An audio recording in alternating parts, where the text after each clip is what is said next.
এটা ক্রিয়েট করার পিছনে মেইন মানে আমাদের মোটিভেশন এটা যে বাংলাদেশের পিপল মানে যারা হচ্ছে একটা প্ল্যাটফর্ম পায়। হ্যাঁ, যখন আমি ফার্স্ট টাইম, আচ্ছা আমার ইন্ট্রোডাকশনটা দিই। আমি হচ্ছে মুনিয়াত তাসনুভা। আমি কারেন্টলি ব্র্যাকে পড়তেছি সিএসসি তে, অ্যান্ড কোয়ান্টাম স্কুলের director and co founder. So এই মানে কোয়ান্টাম কম্পিউটিং আমি যেটা মানে ক্রিয়েট করার পরে যেটা দেখা হয়েছে যে হচ্ছে অনেকে কোয়ান্টাম কম্পিউটিং কনসেপ্টটা জানে না। সো অ্যান্ড হচ্ছে এটা নেক্সট মানে টেক রিভলিউশন আফটার এআই বলা যায়। ঠিক আছে, সো এই যে মানে একটা যেন প্ল্যাটফর্ম ক্রিয়েট হয়, এই কারণেই বেসিক্যালি এই স্কুলটা ক্রিয়েট করা। আমাদের মানে মেইন যে ফাউন্ডার হাসিবুর রহমান দীপ্ত ভাইয়ার আজকে জয়েন করার কথা ছিল, বাট ভাইয়ের এক্সাম আছে এই কারণে জয়েন করতে পারেনি। সো উনি হচ্ছে কারেন্টলি টেক্সাস ইউনিভার্সিটি অফ আর্লিংটনে পড়াশোনা করতেছেন। সো আমরা হচ্ছে মানে এখান থেকে এই কোয়ান্টাম কম্পিউটিং এর এই কনসেপ্টটা যেন ইজিলি অ্যাক্সেসেবল হয় আর কি ফর মানে যারা ইন্টারেস্টেড, এই জন্য এটা ক্রিয়েট করা। সো আমাদের সাথে আজকে যিনি আছেন আমাদের মেন্টর নাসরুল্লাহ মাসুদ ভাইয়া। সো ভাইয়া কারেন্টলি রিসার্চ করছেন হচ্ছে কোয়ান্টাম ক্রিপ্টোগ্রাফিতে।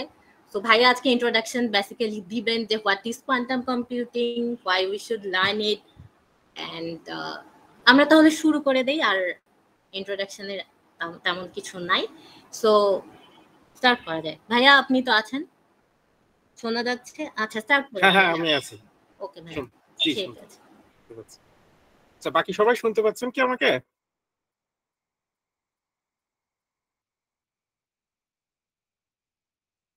শোনা যাচ্ছে তাই তো? ওকে, ঠিক আছে। তো আজকে আমাদের মূল সেমিনারের যে মূল যে বক্তব্যটা ছিল সেটা ছিল আশা করি বাংলাতে বললে কারোর কোনো সমস্যা নাই। এনিওয়ান? ওকে, ঠিক আছে। ওকে, ঠিক আছে। তাহলে আমরা আজকে যে জিনিসটা নিয়ে আমরা পড়াশোনা করতেছি সেটা হচ্ছে আমাদের যে মূল যে কনসেপ্টটা ছিল আজকে সেমিনারে, সেটা ছিল introduction to quantum computing and its possibilities in Bangladesh. বাংলাদেশের মধ্যে একটা থার্ড ওয়ার্ল্ড কান্ট্রিতে পসিবিলিটি কি সেটা নিয়ে আমরা একটু আলোচনা করব। আর প্রথমে আমি বলে দিই আমার নিজের সম্পর্কে কিছু বলি। আমার নাম নাসরুল্লাহ মাসুদ। বর্তমানে আমি রাজশাহীতে বরেন্দ্র ইউনিভার্সিটি একটি প্রাইভেট ইউনিভার্সিটিতে ইলেকট্রিক্যাল অ্যান্ড ইলেকট্রনিক ইঞ্জিনিয়ার হিসেবে লেকচার হিসেবে কাজ করছি। এবং আমি মূলত কাজ করতেছি কোয়ান্টাম ক্রিপ্টোগ্রাফি বা কোয়ান্টাম কি ডিস্ট্রিবিউশন নিয়ে। এটা হচ্ছে আমাদের মাইক্রোগ্রিড বা ভবিষ্যৎ যে ইলেকট্রিসিটি গ্রিডের কমিউনিকেশন প্রোটোকলটাকে কোয়ান্টাম কম্পিউটারের সাহায্যে কিভাবে আমরা এনক্রিপ্ট করতে পারি সেটাই। তো বেসিক্যালি আমাদের এই কন্টেন্টটা মূলত আমরা সাজিয়েছি কোয়ান্টাম কম্পিউটিং এর বিভিন্ন ধরনের কনসেপ্ট নিয়ে। কোয়ান্টাম আর্কিটেকচার কেমন হয়ে থাকে, ক্লাসিক্যাল এবং কোয়ান্টাম কম্পিউটিং, এটা একটা ইম্পর্টেন্ট ইস্যু, এটা নিয়ে আমরা আলোচনা করব। কোয়ান্টাম কম্পিউটিং এর বিভিন্ন কি কনসেপ্ট, কোয়ান্টামে বর্তমানে কম্পিউটিং এ কোন কোন কান্ট্রি এবং কোন কোন কোম্পানি কি অ্যাক্টিভিটিস গুলো করছে সেগুলো নিয়ে আমরা আলোচনা করব। তার পাশাপাশি কোয়ান্টাম কম্পিউটিং এর application, quantum computing related job field, benefits of quantum computing, recent quantum computing এর বিভিন্ন ধরনের ইনভেনশন যেটা হচ্ছে, যেটাকে আমরা কোয়ান্টাম লিপ বলতে পারি। এর পাশাপাশি কোয়ান্টাম কম্পিউটারের বিল্ডিং বিভিন্ন ধরনের কনস্ট্যান্ট, এবং লাস্টে আমরা দেখবো যে আমাদের বেনিফিট গুলো। তো প্রথমে কোয়ান্টাম কম্পিউটিং নিয়ে মানুষের মধ্যে অনেক বেশি ভবিষ্যৎ, বিশেষ করে আমাদের 2010 বা 12 পর থেকে দেখা যাচ্ছে যে কোয়ান্টাম কম্পিউটারের প্রতি মানুষের ঝোঁক বাড়ছে, এবং এই দুইটা জিনিসের প্রতি আর কি, এআই এবং কোয়ান্টাম কম্পিউটিং। তো কোয়ান্টাম কম্পিউটিংটাকে আমরা যতটা রিসেন্ট মনে করতেছি, আসলে কিন্তু কোয়ান্টাম কম্পিউটিং এর উৎপত্তি তার বেশ কয়েক বছর আগে, স্পেশালি যখন কোয়ান্টাম মেকানিক্স আবিষ্কার হয়, যখন আমাদের 1900 সালের দিকে যখন ম্যাক্স প্লাঙ্ক কোয়ান্টাম মেকানিক্স আবিষ্কার করে, তার পাশাপাশি আইনস্টাইন, বোর, তারা যখন কোয়ান্টাম মেকানিক্স এর কনসেপ্টটা দেয়, তখন থেকে আসলে চিন্তা করা শুরু হয় যে এই ফিজিক্যাল প্রপার্টি গুলোকে আমরা কি কোনো ধরনের কম্পিউটেশনাল কাজে লাগাইতে পারবো কিনা। সেটার কনসেপ্টটা পরবর্তীতে আসে যখন দুইটা গুরুত্বপূর্ণ প্রপার্টি আমরা ডিসকভার করতে পারি। একটাকে বলা হয় সুপারপজিশন, আর একটাকে বলা হয় এন্টাঙ্গেলমেন্ট। আমরা দুইটা জিনিস নিয়ে পরবর্তীতে আলোচনা করব। এই দুইটা জিনিস যখনই আবিষ্কার করা সম্ভব হয়, তখন একজন বিখ্যাত বিজ্ঞানী, তার নাম ছিল রিচার্ড ফিলিপস ফাইনম্যান, আমরা অনেকেই হয়তো তার নাম জানি, খুবই বড় মাপের একজন বিজ্ঞানী, এবং ফাইনম্যান লেকচার সিরিজ, যারা ফিজিক্সে অনেক বেশি আগ্রহী, তারা এইটার লেকচার সিরিজটা অনেকে পড়ে থাকে। তো ওখানে এই সুপারপজিশন আর এনট্যাঙ্গেলমেন্ট যখন আবিষ্কার হয়, সেখান থেকে আসলে কোয়ান্টাম কম্পিউটারের কনসেপ্টটা চলে আসে, যেটা ক্লাসিক্যাল কম্পিউটারের চেয়ে অনেক বেশি ডাটা ফাস্টলি প্রসেস করতে পারবে। এরপরেই পরবর্তীতে সেটা কনসিডারেশন আসে এবং পরবর্তীতে থিওরিটিক্যাল ওয়ার্ক গুলো করা হয়, এবং বর্তমানে আমরা দেখছি যে এই থিওরিটিক্যাল ওয়ার্ক গুলাকে প্র্যাকটিক্যালি ইমপ্লিমেন্ট করা হচ্ছে। তার মানে আমাদের ধরা যেতে পারে বিংশ শতাব্দীর শুরু থেকেই কোয়ান্টাম কম্পিউটিং এর ইভলিউশনটা শুরু হয় এবং সেই ইভলিউশনটা এখনো চলমান আছে। এখন কোশ্চেন হচ্ছে যে আমাদের কোয়ান্টাম কম্পিউটিং শব্দটার মধ্যে কম্পিউটিং আছে, অনেকেই মনে করে যে আমরা হয়তো কম্পিউটার সায়েন্সে স্টুডেন্ট অথবা যারা ইঞ্জিনিয়ারিং ব্যাকগ্রাউন্ড থেকে আসছি শুধুমাত্র তারাই আমরা এখানে কাজ করতে পারবো। বাস্তবে আসলে ঘটনাটা তা না। এখানে আমাদের ম্যাথমেটিক্স এর নলেজের প্রয়োজন, ফিজিক্স এর নলেজের প্রয়োজন, কম্পিউটার সায়েন্স এর নলেজের প্রয়োজন। এই নলেজ গুলাকে যখন আমরা একসাথে করব, সেখান থেকে আমাদের যে নলেজ গুলাকে একসাথে করলে যে জিনিসটা আসে সেটা হচ্ছে কোয়ান্টাম মেকানিক্স। অর্থাৎ কোয়ান্টাম মেকানিক্স এর কনসেপ্টটাকে আমরা ম্যাথমেটিক্স, ফিজিক্স, কম্পিউটার এক কথা stem, science, technology, engineering, mathematics এর যত কনসেপ্ট আছে সবগুলোকে অ্যানালাইসিস করে আমাদেরকে নিয়ে আসতে হবে কোয়ান্টাম মেকানিক্স এর মধ্যে। এবং এই কোয়ান্টাম মেকানিক্স এর মাধ্যমে আমরা বিভিন্ন ধরনের কমপ্লেক্স প্রবলেম সলভ করব। কি কি প্রপার্টি ইউজ করা, সেটা হচ্ছে quantum entanglement, quantum superposition, quantum interference. এগুলো নিয়ে আমরা পরবর্তীতে আলোচনা করব। তো আমাদের মূল কাজটা কি, আমাদের ম্যাথমেটিক্স, ফিজিক্স, কম্পিউটার সায়েন্স এই নলেজ গুলা কিন্তু ক্লাসিক্যাল নলেজ। ম্যাথমেটিক্স এর ল, ফিজিক্স এর ল, কম্পিউটার সায়েন্স এর ল, এগুলো হচ্ছে ক্লাসিক্যাল নলেজ। অর্থাৎ আমাদের এই অংশটুকু ক্লাসিক্যাল কম্পিউটারেও যায়, কোয়ান্টাম কম্পিউটারেও যায়। পার্থক্যটা জাস্ট কোন জায়গায়, যে তারা যখন বিভিন্ন ডাটাগুলোকে প্রসেস করে সেই জায়গাতে তারা কিছু ডিফারেন্ট প্রপার্টি ইউজ করে, যেটা আমরা ক্লাসিক্যাল কম্পিউটার ইউজ করি না, কোয়ান্টাম কম্পিউটার ইউজ করি। তার মানে কোয়ান্টাম কম্পিউটার ক্লাসিক্যাল কম্পিউটার থেকে যে ফুললি ডিফারেন্ট এমন কিছু, ওখানে যে প্রপার্টি গুলো ইউজ করা হয়, যে বিহেভিয়ার তারা শো করে, সেগুলো ক্লাসিক্যাল কম্পিউটারের মতোই, কিন্তু তার অ্যানালাইসিস বা তার ওয়ার্কিং প্রিন্সিপালটার মধ্যে এমন কিছু প্রপার্টি থাকে যেটার সাহায্যে তারা খুব ফাস্ট ডাটা নিয়ে কাজ করে। এবং সেই তিনটা প্রপার্টি সেখানে খুব ইম্পর্টেন্ট ভূমিকা রাখে। একটা হচ্ছে কোয়ান্টাম এনট্যাঙ্গেলমেন্ট, একটা হচ্ছে কোয়ান্টাম সুপারপজিশন, একটা হচ্ছে কোয়ান্টাম ইন্টারফারেন্স। তো এই তিনটা জিনিসকে মানে বলা যেতে পারে exceptional case between quantum computer and classical computer. এরপর আমরা কোয়ান্টাম কম্পিউটারের যদি গ্লোবাল আর্কিটেকচার দেখি, জাস্ট ডিফারেন্সটা কি, এই পুরো জিনিসটা যদি কোয়ান্টাম কম্পিউটার হয় তাহলে আমরা দেখতে পাবো সফটওয়্যার এন্ড ডাটা এইটা এবং ক্লাসিক্যাল কম্পিউটারের প্রসেস, এই দুইটা জিনিস কিন্তু ক্লাসিক্যাল কম্পিউটারের মতোই কাজ করে। ডিফারেন্সটা আসে এই অংশটুকুতে, কোয়ান্টাম চিপসেট। তার মানে ক্লাসিক্যাল কম্পিউটার আর কোয়ান্টাম কম্পিউটারের মধ্যে ডিফারেন্স হচ্ছে তাদের processing capability, data handling capacity এবং কিছু অপারেশন এবং প্রপার্টি যেগুলো ক্লাসিক্যাল কম্পিউটার থেকে একটু ডিফারেন্ট, যার ফলে আমরা ক্লাসিক্যাল কম্পিউটারের তুলনায় খুব দ্রুত বেগে কোনো কাজ করতে পারি। সুপার কম্পিউটারের চেয়েও এগুলো অনেক ফাস্টলি ওয়েতে কাজ করতে পারে। এইটুকুই হচ্ছে ডিফারেন্স। তো এখন কোয়ান্টাম কম্পিউটিং এ প্রথম যে বিষয়টা, যে আমরা ক্লাসিক্যাল আর কোয়ান্টামের মধ্যে ডাটাবেস যে পার্থক্যগুলো থাকে তার মধ্যে একটা হচ্ছে ক্লাসিক্যাল বিট সবসময় 0 অথবা 1 হয়। অর্থাৎ একটা ক্লাসিক্যাল বিটকে আমরা সাধারণত রিপ্রেজেন্ট করে থাকি ডিজিটাল ইলেকট্রনিক্স এর ভাষায় একটা ট্রানজিস্টরের স্টেট দিয়ে। একটা ট্রানজিস্টর যখন সুইচ হিসেবে কাজ করে তখন সে রেজাল্ট হতে পারে কি, একটা সুইচ অন হইলে সেটা 1, অফ হইলে সেটা 0। তার মানে একটা ট্রানজিস্টর কি সবসময় যে কোনো একটা স্টেটে থাকবে। একটা সুইচের কথাই যদি চিন্তা করি, সেটা হয় অন থাকবে না হয় সেটা অফ থাকবে। তার মানে কি, একটা ট্রানজিস্টরকে যদি আমি একটা বিট হিসাবে চিন্তা করি তাহলে হয় সে 0 স্টেট প্রদান করবে অথবা আমার 1 স্টেট প্রোভাইড করবে। কিন্তু কিউবিটের সবচেয়ে বড় সুবিধা যেটা, সেটা হচ্ছে সুপারপজিশন। অর্থাৎ একটা কিউবিট সে একই সাথে 0 এবং একই সাথে 1 স্টেটটাকে হোল্ড করে রাখতে পারে, এবং তার কারণে সেটাকে আমরা কিউবিট বলে থাকি। এবং তার পাশাপাশি আরো একটা কনসেপ্ট আছে, সেটাকে আমরা বলি এনট্যাঙ্গেলমেন্ট। তো এই দুইটা জিনিস আমরা একটু আলোচনা করি। যে কিউবিট যেটা বললাম, যে একটা বিট যদি একই সাথে দুইটা ইনফরমেশনকে হোল্ড করে রাখে বা দুইটা ইনফরমেশনকে যখন স্টোর করে রাখবে তার মধ্যে, সেই ধরনের স্টেটকে আমরা বলে থাকি সুপারপজিশন স্টেট। এবং তার মাধ্যমে কি হয়, আমরা সাধারণত যদি তিনটা বিট নিয়ে কাজ করি তাহলে তার সাপেক্ষে আমরা সর্বোচ্চ কি 8টা ডাটা নিয়ে কাজ করতে পারবো এবং সবসময় একটাই স্পেসিফিক, হয়তো প্রথমে 0 অথবা 1 অথবা 2 এইভাবে ডাটাগুলো নিয়ে কাজ করতে পারবো। কিন্তু আমরা যদি কিউবিট নিয়ে কাজ করি, 3টা বিট ইউজ করে আমরা 8টা রেজাল্টকে, 8টা কম্বিনেশনকে একসাথে কাজে লাগাইতে পারবো। কারণ কি, কিউবিট তো সে একেবারে 0ও না একেবারে 1ও না, তার মানে কি সে 0 এবং 1 তিনটা ডাটায়, দুইটা ডাটায় যখন একসাথে ধরে রাখতেছে, তাহলে 3টা কিউবিটের মাধ্যমে আমরা একই সাথে 8টা ডাটা নিয়ে একসাথে কাজ করতে পারবো। রাদার দেন ক্লাসিক্যালের ক্ষেত্রে সে যেহেতু হয় 0 অথবা 1, অর্থাৎ যে কোনো একটা ডাটা নিয়ে এট এ টাইম কাজ করতে পারে, তাহলে কি 8টা ডাটা নিয়ে কাজ করতে গেলে আমাকে 8 বার ইটারেশন করতে হবে। কিন্তু সুপারপজিশনের ক্ষেত্রে আমার প্রয়োজন পড়বে 3। এইটাই হচ্ছে সুপারপজিশন প্রপার্টি আর ক্লাসিক্যাল প্রপার্টির মধ্যে ডিফারেন্স, যে একই সাথে অনেকগুলো ডাটা নিয়ে কাজ করা সম্ভব, কারণ একই সাথে দুইটা স্টেট নিয়ে কাজ করতে। এন্ট্যাঙ্গেলমেন্ট প্রসেসটা কি?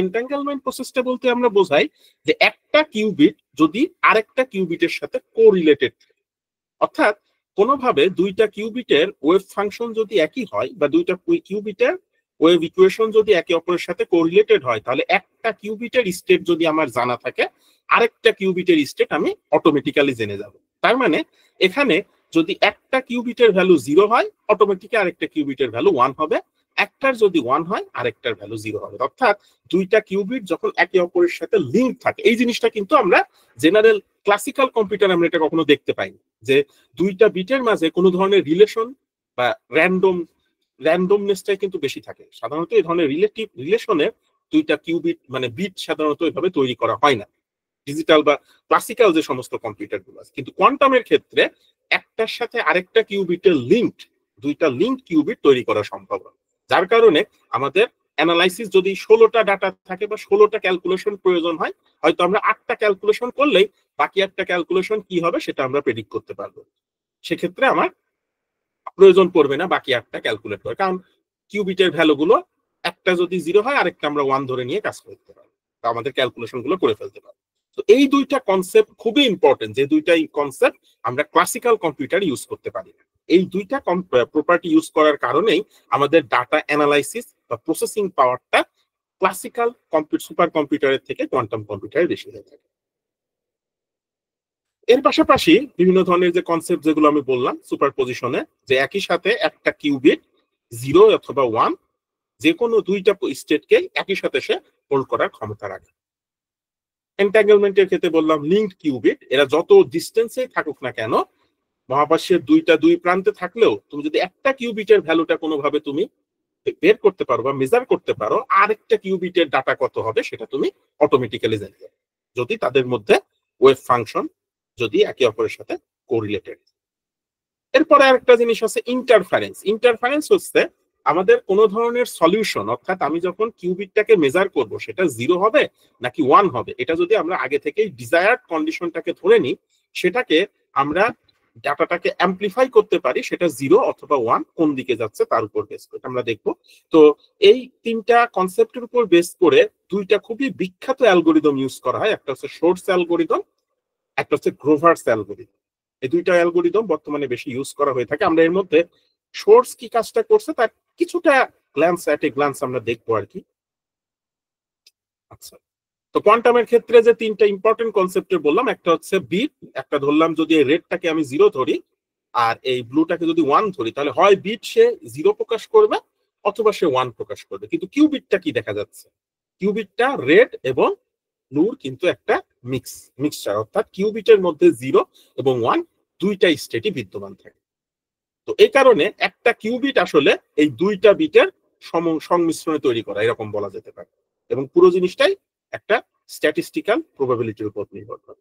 ইন্টারফারেন্স বলতে আমরা বোঝাই যে আমাদের ডিজায়ার্ড স্টেটটা যেমন আছে, আমাদের মেজার্ড স্টেটটা যদি ওই ডিরেকশনে না থাকে, সেক্ষেত্রে আমরা সেটাকে কনস্ট্রাকটিভ, অর্থাৎ আমরা সেইখানে আউটপুটটাকে বাড়িয়ে দিতে পারি। আর যদি আমার মেজারমেন্ট রেজাল্ট আমার ডিজায়ার্ড রেজাল্টের সমান না হয়, সেক্ষেত্রে আমরা ডিস্ট্রাকটিভ, অর্থাৎ আমাদের আউটপুটটাকে 0 করে ফেলতে পারি। এই কনসেপ্টটা আসলে ইন্টারফারেন্সের যে কনসেপ্ট, এটা মূলত আমাদের ওয়েব প্রপার্টি থেকে আসে। এই কনসেপ্টটা আবার আমাদের ক্লাসিক্যাল কম্পিউটার ইউজ করা যায় না, কারণ ক্লাসিক্যাল কম্পিউটার সবসময় ডিজিট হিসাবে কাজ করে, আর এখানে ইন্টারফারেন্সটা ওয়েভ হিসেবে কাজ করতে পারে। এন্ট্যাঙ্গেলমেন্টের ক্ষেত্রে কি হয়, একটা কিউবিট, সেই কিউবিটটাকে এখানে যে দুইটা কিউবিট আসতেছে, অর্থাৎ একটা আমি সোর্স থেকে যখন দুইটা কিউবিট আমরা তৈরি করলাম, এই দুইটা কিউবিট যদি একে অপরের সাথে কি ওয়েব প্রপার্টি অনুসারে যদি একে অপরের সাথে লিঙ্ক থাকে, তাহলে তারা যত দূরেই যাক না কেন বা আমরা যত ক্যালকুলেশনই করি না কেন, একটা কিউবিটের স্টেট যদি আমার জানা হয়ে যায়, মেজার করতে পারি, আরেকটা কিউবিটের স্টেটটা অটোমেটিক্যালি আমাদের জানা হয়ে যায়। এই কনসেপ্টটার নামই হচ্ছে এনট্যাঙ্গেলমেন্ট।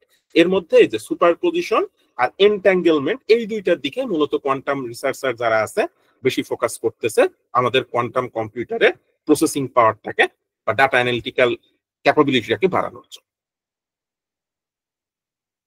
তো এখন কোশ্চেন হচ্ছে যে আমরা কোয়ান্টাম কম্পিউটিংটা শিখবো কেন? What is the main purpose or motivation behind quantum computing learning? First যে আমাদের মূল মোটিভেশনটা থাকতে পারে সেটা হচ্ছে হাই ডিমান্ড।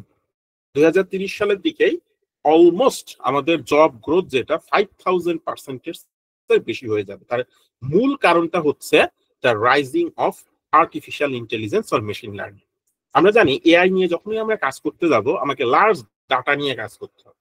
এই লার্জ ডাটাগুলো থেকে ডিসিশনটাকে এক্সট্রাক্ট করার জন্য বা ক্লাসিফিকেশনের জন্য যে ডাটাগুলো থেকে আমি ডিসিশন বাউন্ডারি থেকে যে রেজাল্টগুলোকে আমরা এক্সট্রাক্ট চাই, এই জন্য আমাকে অনেক লার্জ ডাটা প্রসেস করার প্রয়োজন। এই লার্জ ডাটাগুলোকে আমি যদি সিরিয়ালি প্রসেস করতে যাই, সেক্ষেত্রে আমার অনেক বেশি সময়ের প্রয়োজন। কিন্তু প্যারালাল প্রসেসিং অর্থাৎ এই যে কোয়ান্টাম সুপারপজিশন অথবা কোয়ান্টাম এনট্যাঙ্গেলমেন্টের মাধ্যমে আমাদের কি ইটারেশন প্রসেসটা কমে আসতেছে, অর্থাৎ আমার লার্জ ডাটাগুলোকেও আমি কম্পিউটেশনাল বা খুব দ্রুত আমি সেটাকে কম্পিউট করতে পারতেছি। এই কারণেই আমাদের কোয়ান্টাম কম্পিউটিংটা জানাটা খুবই প্রয়োজন, অ্যাটলিস্ট ইন্ডাস্ট্রিয়াল অথবা ইকোনমিক সেক্টর গুলোতে। স্যালারি অনেক বেশি থাকে কোয়ান্টাম কম্পিউটারে, স্পেশালি যারা কোয়ান্টাম অ্যালগোরিদম ইঞ্জিনিয়ার হয়ে থাকে, অর্থাৎ আমাদের কোয়ান্টামের যে বিভিন্ন ধরনের প্রবলেম গুলো সলভ করার জন্য কোন ইনস্ট্রাকশন বা কোন ওয়ার্কিং ফ্লোটা আমাদেরকে ফলো করতে হবে, কোয়ান্টাম কম্পিউটারে সেটাকে সেট করতে হবে, এই কোয়ান্টাম অ্যালগোরিদম যারা ইঞ্জিনিয়ার থাকে তাদের স্যালারিটা থাকে অনেক বেশি, স্পেশালি প্রায় $250 বা তার বেশি পরিমাণে অ্যানুয়ালি ইনকাম থাকে। এবং সলভ প্রবলেম, ইন্ডাস্ট্রিয়াল বিভিন্ন ধরনের প্রবলেম গুলা ক্রিয়েট হওয়া শুরু হয়েছে স্পেশালি বিগ ডাটা অ্যানালাইসিস এর শুরু থেকে।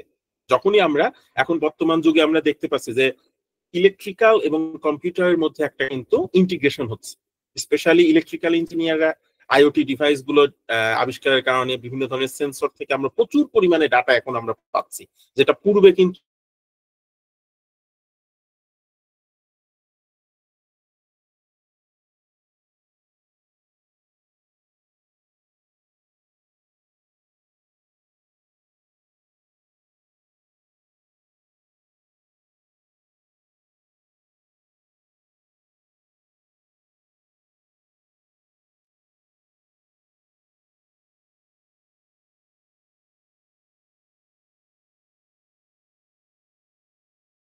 সেন্ট্রিক এবং ডাটা লার্জ ডাটাগুলোকে নিয়ে যখন আমরা কাজ করতে যাব, এই ডাটাগুলো অ্যানালাইসিসের জন্য কোয়ান্টাম কম্পিউটিংটাই আলটিমেট সলিউশন।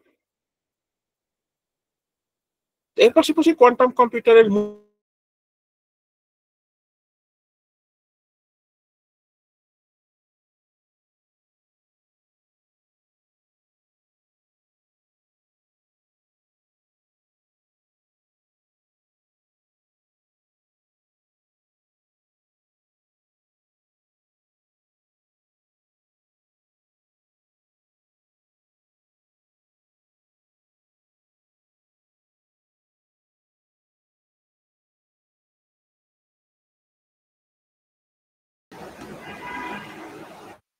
কোয়েশ্চেন ছিল হচ্ছে Khurshida Akhtar, are you there? জি আপু। আচ্ছা, সো এটা হচ্ছে আমাদের plan mainly for now. And next question কি ছিল?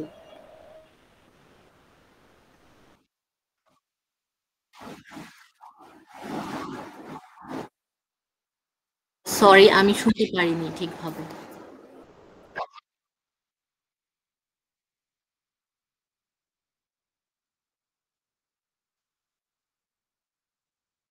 আচ্ছা,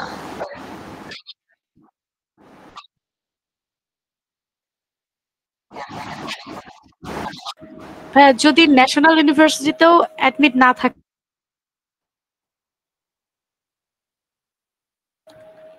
হ্যালো ভাই শোনা যাচ্ছে? আমি বলতে চাচ্ছিলাম যে যদি ন্যাশনাল ইউনিভার্সিটির আন্ডারে থাকে বা হয়তোবা সেটাতেও অ্যাটেন্ড করে না, এরকম হলে কি কোনোভাবে কি সাপোর্ট দেওয়া পসিবল? সে যদি কোনো মানে লেখা পাবলিশ করতে চায় এই বিষয়ে অবশ্যই। আচ্ছা, এটা হচ্ছে ইফ কেউ ইন্টারেস্টেড থাকে and তার লেখা যদি I mean research opportunities provide করা যাবে, আই গেস, ইন্টারেস্ট থাকলে। ওকে, থ্যাংক ইউ আপু।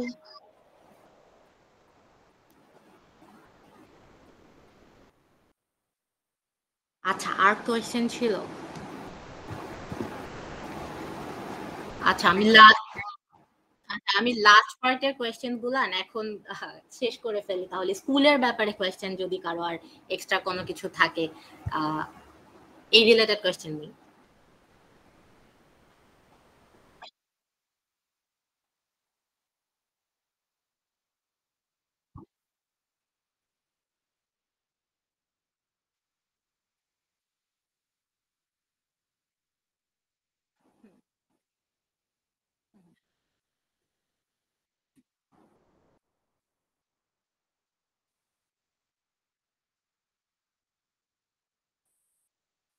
আচ্ছা, বেসিক্যালি হচ্ছে এখন থিওরিটিক্যাল অ্যাসপেক্টেই হচ্ছে রিসার্চ গুলো কন্ডাক্ট হচ্ছে for now, most of the. And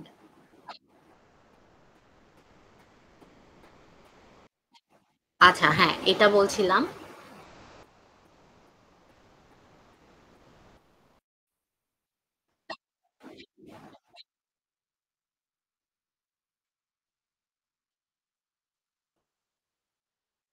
হ্যাঁ, আচ্ছা, যেমন হচ্ছে এখানে যেটা ইনক্লুড করা যায় লাইক হচ্ছে এখন মানে রিসেন্টলি যেটা হয়েছে সেটা হচ্ছে যেমন হচ্ছে আমরা যদি মাইক্রোসফটের ম্যারানা এটার ওয়ানটা চিপ দেখি, যে রিসেন্টলি যে এই ফিল্ডগুলোতে অ্যাপ্লিকেশন বেসড আর কি, এই সেক্টরে কাজ বাংলাদেশে হচ্ছে না, বাট আমাদের এই অপরচুনিটিস গুলা আমরা যদি এটা কন্টিনিউ করি তাহলে আমরা আর কি অ্যাপ্লিকেশন বেসড জিনিসগুলাতে ইন ফিউচার করতে পারবো। For now theoretical.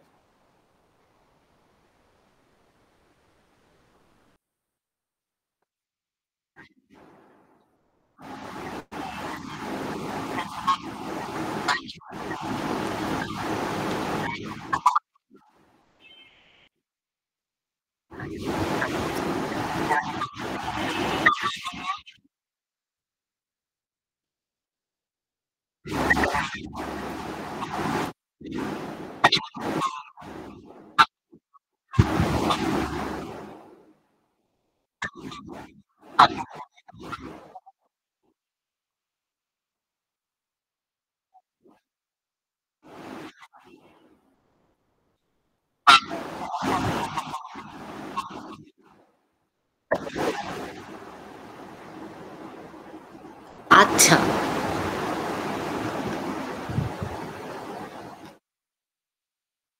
সো ফিজিক্সের স্টুডেন্টের জন্য বেনিফিশিয়াল হবে এখন।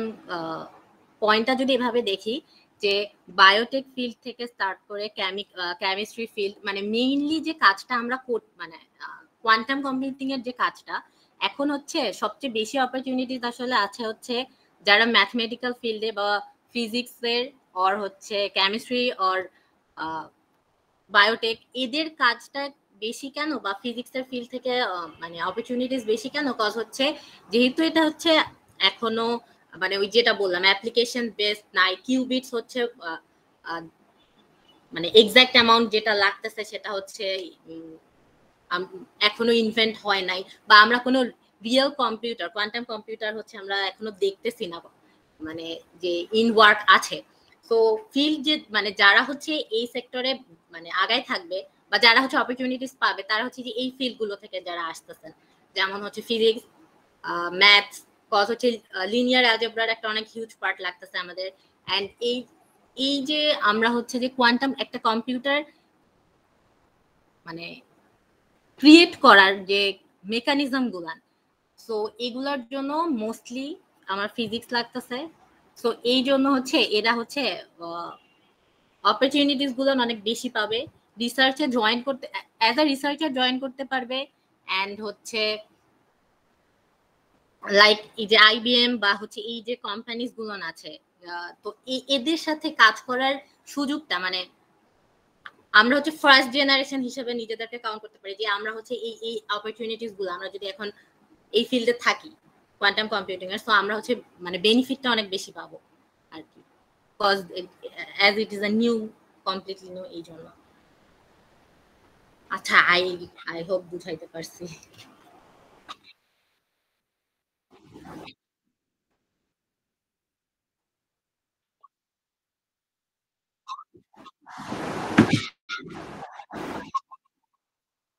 ও আচ্ছা, হ্যাঁ এটা তো সুইটেবল হবে, কজ আর হচ্ছে অনেকে কোয়েশ্চেন যেটা করছিল যে হচ্ছে ফিজিক্স স্টুডেন্ট বা হচ্ছে মানে কোডিং কেমন লাগবে। To be honest, firstly initially quantum computing এর জন্য আমাদের হচ্ছে, আচ্ছা ভাইয়া মেসেজ করেছেন, আচ্ছা তো আমাদের হচ্ছে আমি যখন ইনিশিয়ালি করছি আমার মানে বেসিক পাইথন জাস্ট জানা থাকলে এই কোর্সটা করতে পারবে, কজ আমরা হচ্ছে যে জিনিসগুলো কন্ডাক্ট করতেছি স্যারকে, অ্যান্ড আমাদের মানে অনেকের কোয়েশ্চেন ছিল যে quantum computing, so it's a computer মানে সিএসসি ফিল্ডের জিনিস, সো আমাদের অনেক বেশি কোডিং লাগবে অর সামথিং, বাট না, অ্যাকচুয়ালি এই জিনিসটাকে আমরা অ্যাজ আ এভাবে দেখতে পারি যে এটা হচ্ছে একটা থিওরিটিক্যাল কনসেপ্ট, মানে থিওরিটিক্যাল বলতে আমাদের হচ্ছে মানে সবগুলো ফিল্ডই লাগবে, নট লাইক যে অনেক বেশি কোডিং জানা লাগবে অর সামথিং।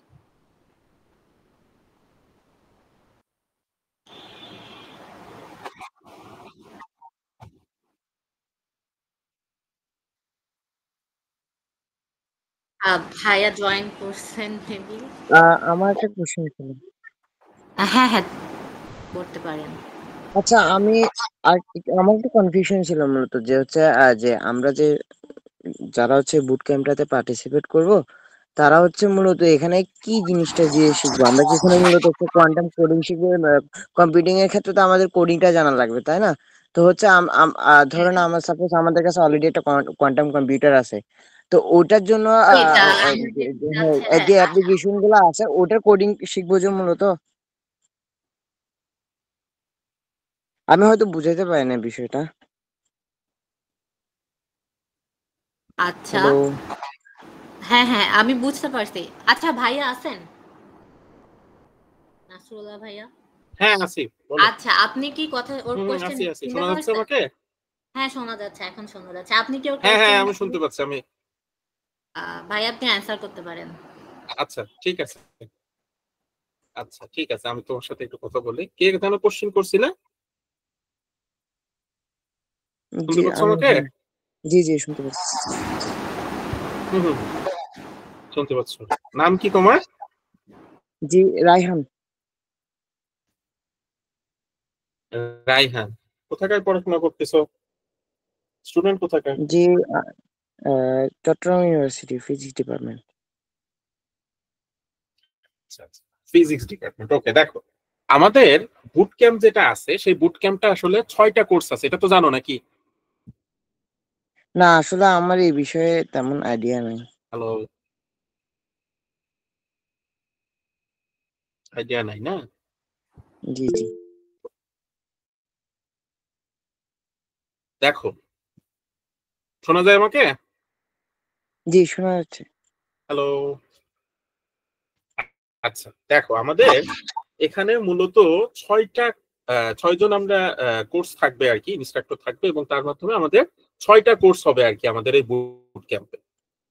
তো বুট ক্যাম্প সম্পর্কে তো কিছুটা আইডিয়া পাইছো নাকি? আমাদের মূল কাজটা কিন্তু জি জি। তাসনিমা কিন্তু অলরেডি বলে দিছে যে আমাদের মূল কাজটা হচ্ছে যে কোয়ান্টাম কম্পিউটারে আমাদের স্টুডেন্টদের, সাধারণত যেহেতু আমাদের ফিউচার কিন্তু quantum computing, big data analysis করতে গেলে কোয়ান্টাম কম্পিউটার আসলে কোনো বিকল্প নাই। তো আমাদেরকে কোয়ান্টাম কম্পিউটার যদি আমরা না শিখি, তাহলে মডার্ন যে টেকনোলজি গুলো আছে সেখানে কিন্তু আমরা সেটা আমি যে সাবজেক্টটাই পড়ি না কেন, সেটা আমি সিএসসি তে পড়ি, ট্রিপলিতে পড়ি, কেমিস্ট্রিতে পড়ি, ফিজিক্সে পড়ি, সব জায়গাগুলোতেই, রিসার্চের সেক্টর গুলাতে, স্টার্ট আপে, ইন্ডাস্ট্রিয়াল সেক্টরে, কমার্শিয়াল কোনো কাজ করতে গেলে, প্রত্যেকটা সেক্টরে কাজ করতে গেলে আমাদেরকে কোয়ান্টাম কম্পিউটারে হয়তো আজকে প্রয়োজন পড়তেছে না, কিন্তু আজ থেকে হয়তো 10 বছর, ইভেন আমাদের মাইক্রোসফট কিন্তু বলেই দিছে 2027 থেকে 2029 মধ্যে হয়তো বা তারা স্মল স্কেলে হলেও কোয়ান্টাম কম্পিউটার হয়তো আনতে পারবে, হয়তো তারা বাজারে আনতে পারবে। তো এই যে যখনই আমরা একটা কি টেকনোলজিক্যাল ট্রানজিশনের মধ্য দিয়ে যাব, তখন কি হবে, আমাদের ট্রানজিশনাল যে নলেজটাও কিন্তু সেখানে প্রয়োজন পড়বে। তো আমাদের ওই নলেজটা যদি প্রয়োজন পড়ে, আমাদের ক্ষেত্রে কোয়ান্টাম, আমাদের কোয়ান্টাম স্কুল যে কাজটা করতেছে, যে বাংলা ভাষাতে অথবা কোয়ান্টামের সবচেয়ে বড় সমস্যা, যেমন আমি নিজে যখন কোয়ান্টাম কম্পিউটার নিয়ে কাজ করতে গেছি, আমি কিন্তু প্রপার রিসোর্সটা সব জায়গা থেকে পাইনি। এখানে সবচেয়ে বড় সুবিধা যেটা হচ্ছে যে এখানে তুমি একটা কমিউনিটি পাচ্ছ কোয়ান্টামে, ঠিক আছে? কোয়ান্টাম কম্পিউটিং নিয়ে যারা কাজ করে, লাইক মাইন্ডেড একই টাইপের মানুষজন এখানে পাচ্ছ, হয়তো তোমার রিসার্চ টপিক ইন্টারেস্ট যে সমস্ত মানুষ আছে তাদের সঙ্গে তুমি এখানে কাজ করার সুবিধা পাচ্ছ, এবং সেই সুবিধাটা তোমাকে দিচ্ছে কারা? আমাদের কোয়ান্টাম স্কুল বাংলাদেশ। বুঝতে পারছো কি? হ্যাঁ, জি জি শুনতে পাচ্ছ আমার কথা? ওকে।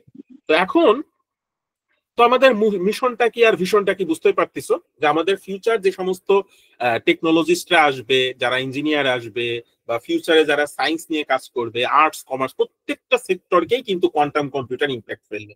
তাই এই কাটিং এজ নলেজটা যদি তোমার হাতে না থাকে, তোমার যদি জানা না থাকে, তাহলে সেটা তোমার জন্য ইম্প্যাক্ট ফেলবে। আরেকটা কোশ্চেন তুমি যেটা বলছিলে, সেটা হচ্ছে যে আমাদের কোয়ান্টাম কম্পিউটারের এই যে আমাদের বুট ক্যাম্প, এখানে কি শুধু আমরা কোডিংই শিখবো?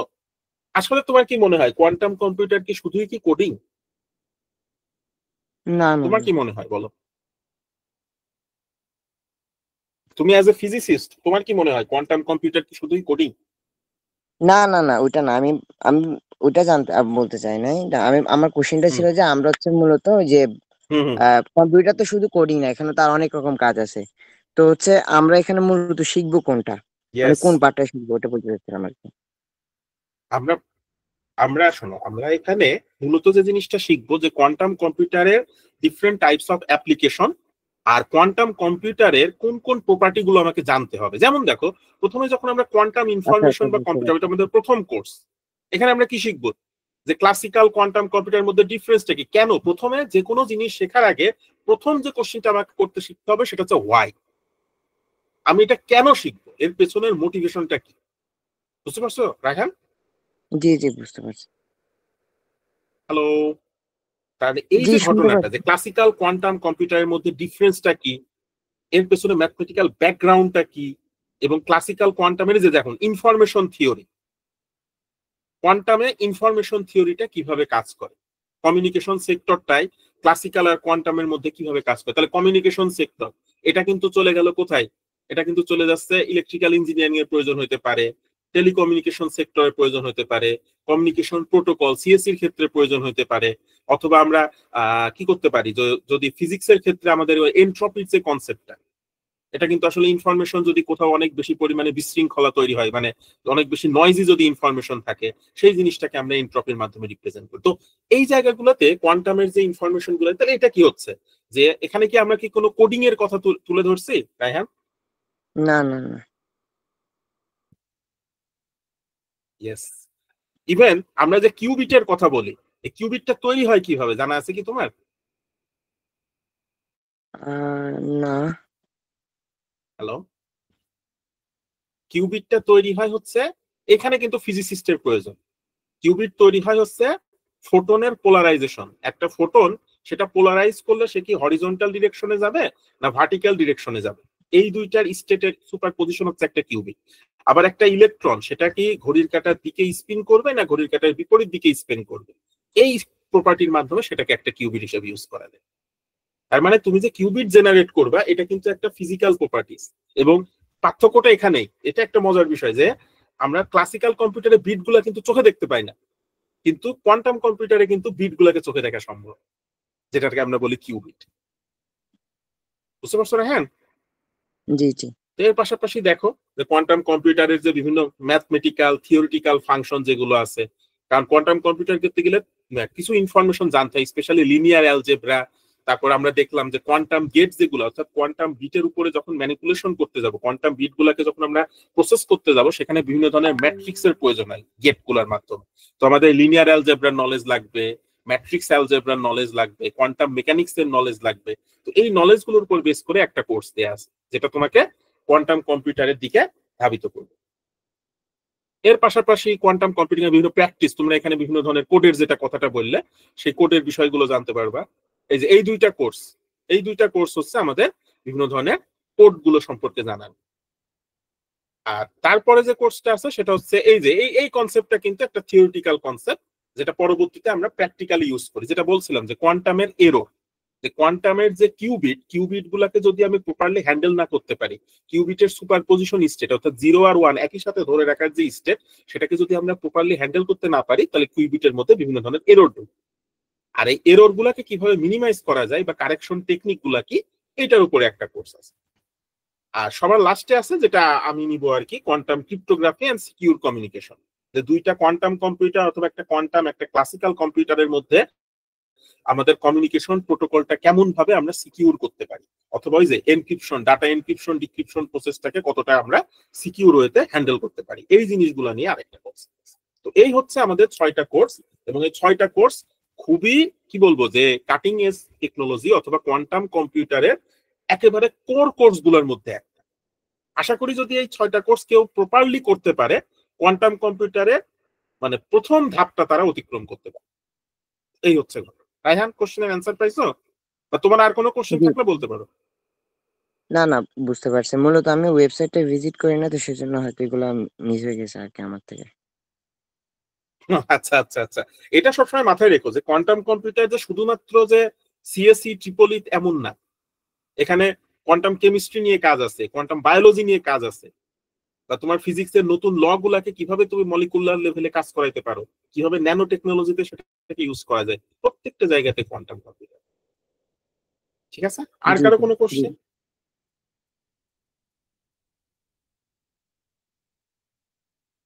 আর কেউ কি কোনো কোশ্চেন করছিলে?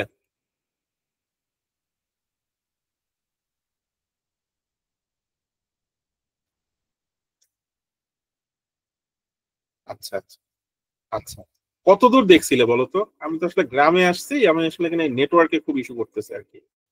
কতদূর দেখছিলাম আমরা, কি কেউ বলতে পারবে? আমরা কতদূর দেখছিলাম লাস্ট, কোনটা আমরা কোন টপিকটা দেখছিলাম আমরা? এটা কি দেখছিলাম industry disrupted by quantum computing, quantum gate, এইটা এটা লাস্ট দেখছিলাম নাকি নাকি এটা?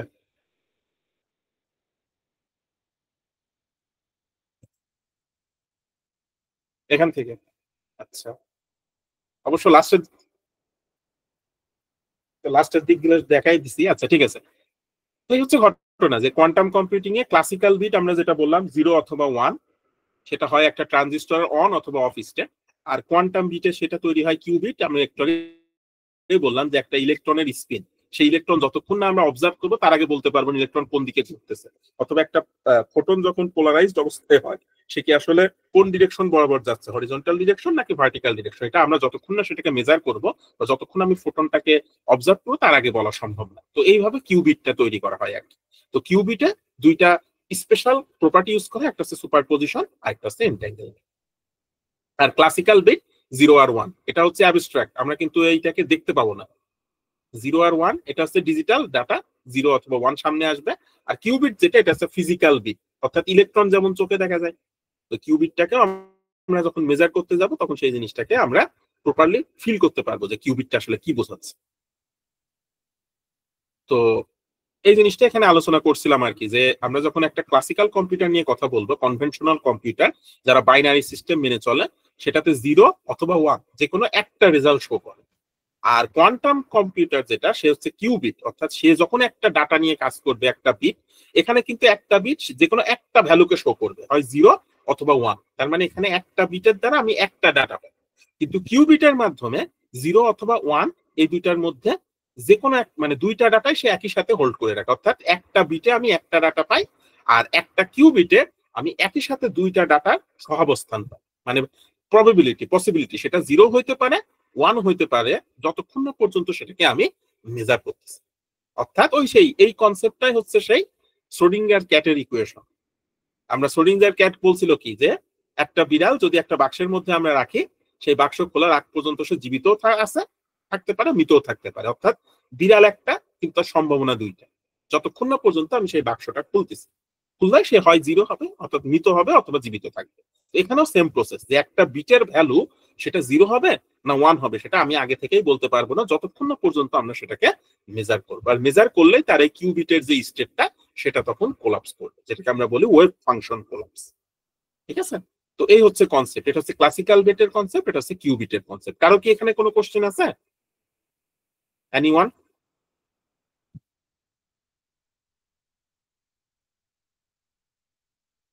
আচ্ছা, কারো কোনো কোশ্চেন না থাকলে সমস্যা নাই। আচ্ছা, তো এর পাশাপাশি আমরা যেটা দেখলাম যে আমরা যখন সার্কিট নিয়ে কাজ করব তখন বিটের পরে যে জিনিসটা আসতো সেটা হচ্ছে গেট। আমাদের এই সার্কিটে আমাদের এই যে প্রসেসরটা তৈরি করা হয়, বর্তমানে প্রায় 3.4 বিলিয়ন গেটস এখানে আছে, ট্রানজিস্টর দিয়ে তৈরি করা গেট। আমাদের প্রত্যেকটা প্রসেসর ক্লাসিক্যাল কম্পিউটারে যেগুলো আছে এগুলোতে ইউজ করে ইন্টেল, মানে ম্যাক্সিমাম যেটা দিছে।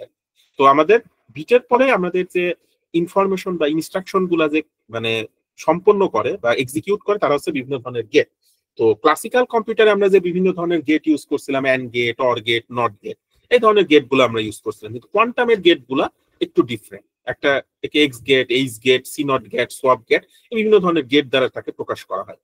বাস্তবিক অর্থে এই গেট গুলো হচ্ছে আসলে এইরকম এক একটা ম্যাট্রিক্স। আমি একটু আগে বললাম যে আমরা যদি কোয়ান্টাম কম্পিউটার নিয়ে কাজ করতে চাই, দুই ধরনের অ্যালজেব্রা সম্পর্কে আমাদের জানতে হবে, একটা হচ্ছে লিনিয়ার অ্যালজেব্রা, একটা হচ্ছে ম্যাট্রিক্স অ্যালজেব্রা। কারণ আমাদের এই যে গেট, আমাদের and gate, or gate, not gate, এগুলোতে তো কোনো ম্যাট্রিক্স ছিল না, কিন্তু আমরা যখন কোয়ান্টাম কম্পিউটার করতে যাব এগুলো আসলে ম্যাথমেটিক্যালি অ্যানালাইসিস করতে গেলে এই গেট গুলোকে প্রকাশ করা হয় এরকম ম্যাট্রিক্স দিয়ে, তাই আমাদেরকে ম্যাট্রিক্সের নলেজটা প্রয়োজন পড়ে।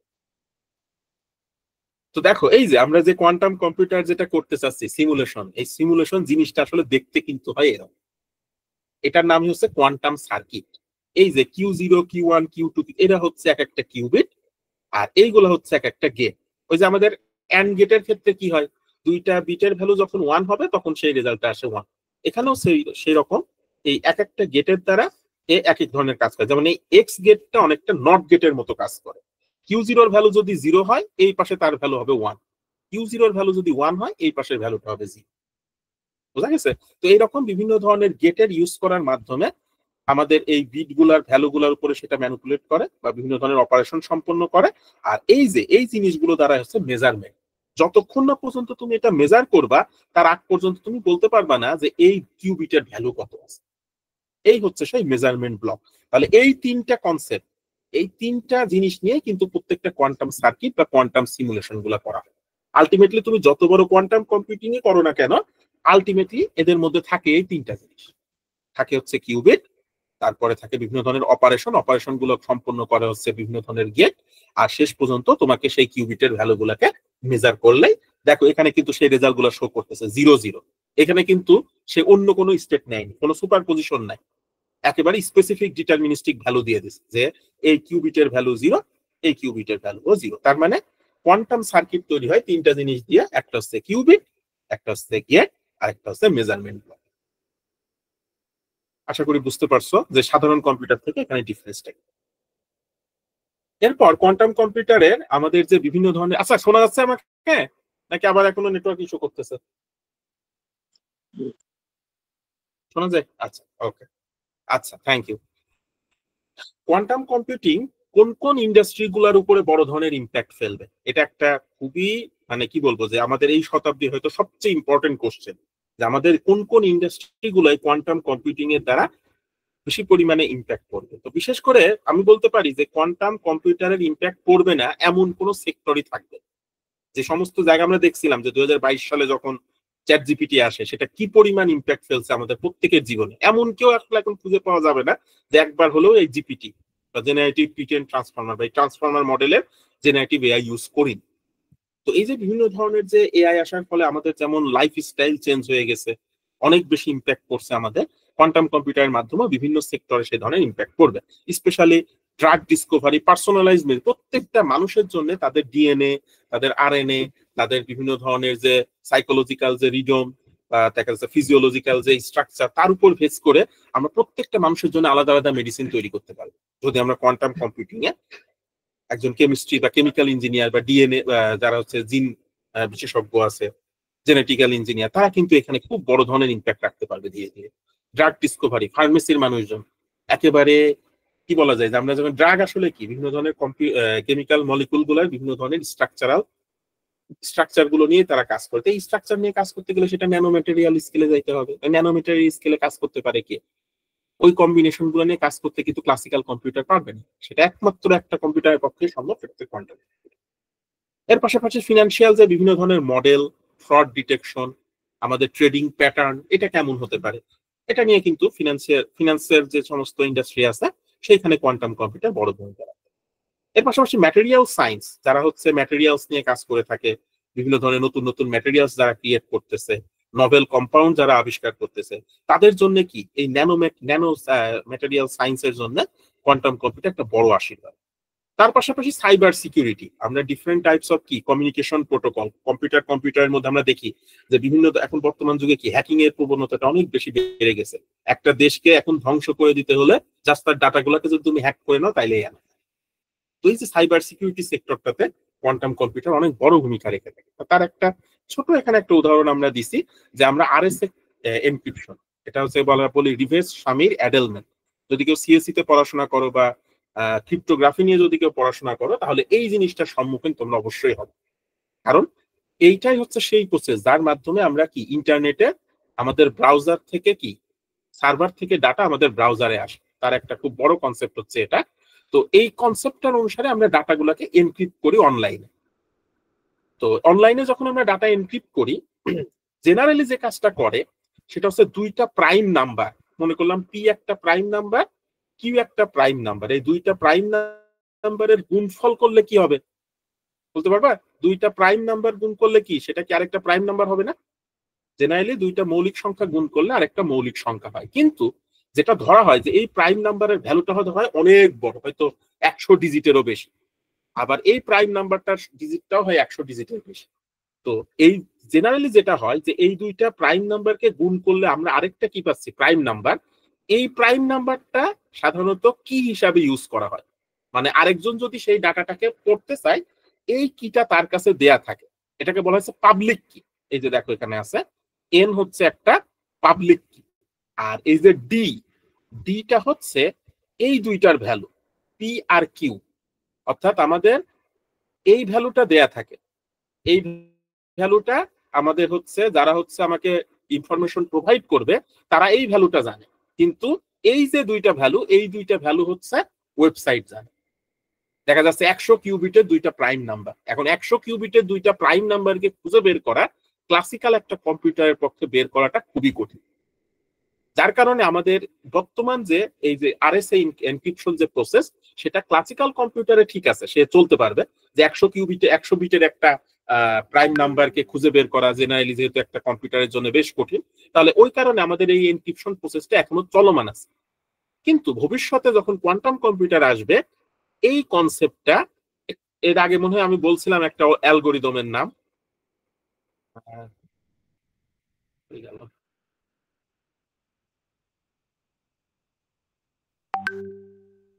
অ্যালগোরিদম নাম তোমাদেরকে বলছিলাম,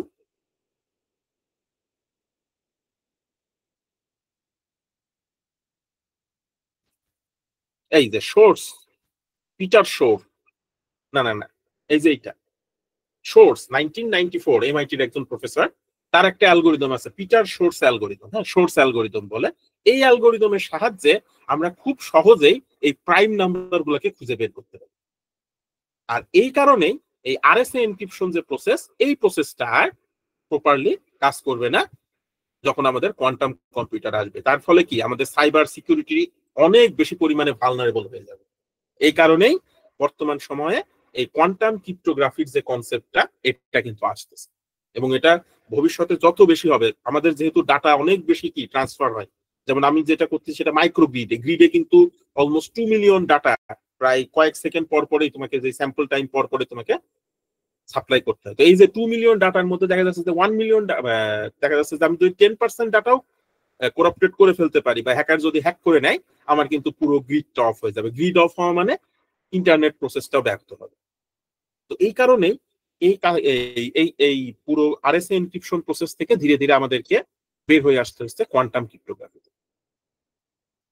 এরপরে দেখি আমরা বিভিন্ন ধরনের কোয়ান্টাম যে কম্পিউটার গুলো যে ইনভেস্ট যারা করতেছে সেই ধরনের কিছু কোম্পানির গুলোর নাম, যেমন IBM, গুগল, মাইক্রোসফট, এর পাশাপাশি অ্যামাজন, ইন্টেল, প্রত্যেকে যারা হচ্ছে কম্পিউটারের হার্ডওয়্যার বা সফটওয়্যার যারা ক্রিয়েট করতেছে বা তারা টেক জায়ান্ট কোম্পানিগুলো আছে, তারা সবাই কিন্তু ধীরে ধীরে কোয়ান্টাম কম্পিউটিং এর দিকে ঝুঁকতেছে। কারণ আলটিমেটলি তাদের এখন ডাটা অনেক বেশি, এত ডাটা ক্লাসিক্যাল কম্পিউটারের মাধ্যমে অ্যানালাইসিস করা সম্ভব না। তাই বিগ ডাটা অ্যানালাইসিসের জন্য আমাদের কোয়ান্টাম কম্পিউটিং ছাড়া আর কোনো ওয়ে নেই। এর পাশাপাশি আমরা বিভিন্ন ধরনের কোয়ান্টাম কম্পিউটার আমরা দেখতেছি যে বিভিন্ন কোম্পানি ক্রিয়েট করতেছে, যেমন মাইক্রোসফটের মাজোরানা 1 ফেব্রুয়ারি 2025 আসছে, তারপর জোংজি, এটা হচ্ছে ইসের চায়নার, এবং তারা গুগলে এই যে উইলোর হচ্ছে একটা কম্পিটিটর হিসেবে সামনে আসতেছে।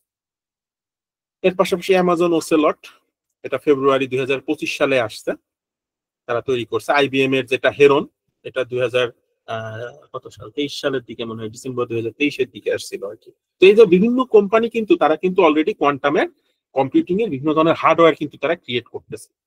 এই হার্ডওয়্যার গুলো ক্রিয়েট করলে সেখানে আমরা জাস্ট কোডিংটা করব, ওই যে কোয়ান্টাম সার্কিট ক্রিয়েট করব, তখনই আমাদের প্রপার অ্যানালাইসিস গুলো চলে আসবে। তাহলে আমাদের কিন্তু আসলে দুইটা জায়গায় খুব বড় প্রবলেম দেখাচ্ছে, এক হচ্ছে কোয়ান্টাম হার্ডওয়্যার সৃষ্টি করা এবং কোয়ান্টাম অ্যালগোরিদম, যে আমাদের এই কোয়ান্টাম কম্পিউটার কোন কোন প্রোগ্রামিং এর মাধ্যমে চলবে, সে কোন কোন কাজ করতে পারবে, সেই জিনিসটা খুঁজে বের করা।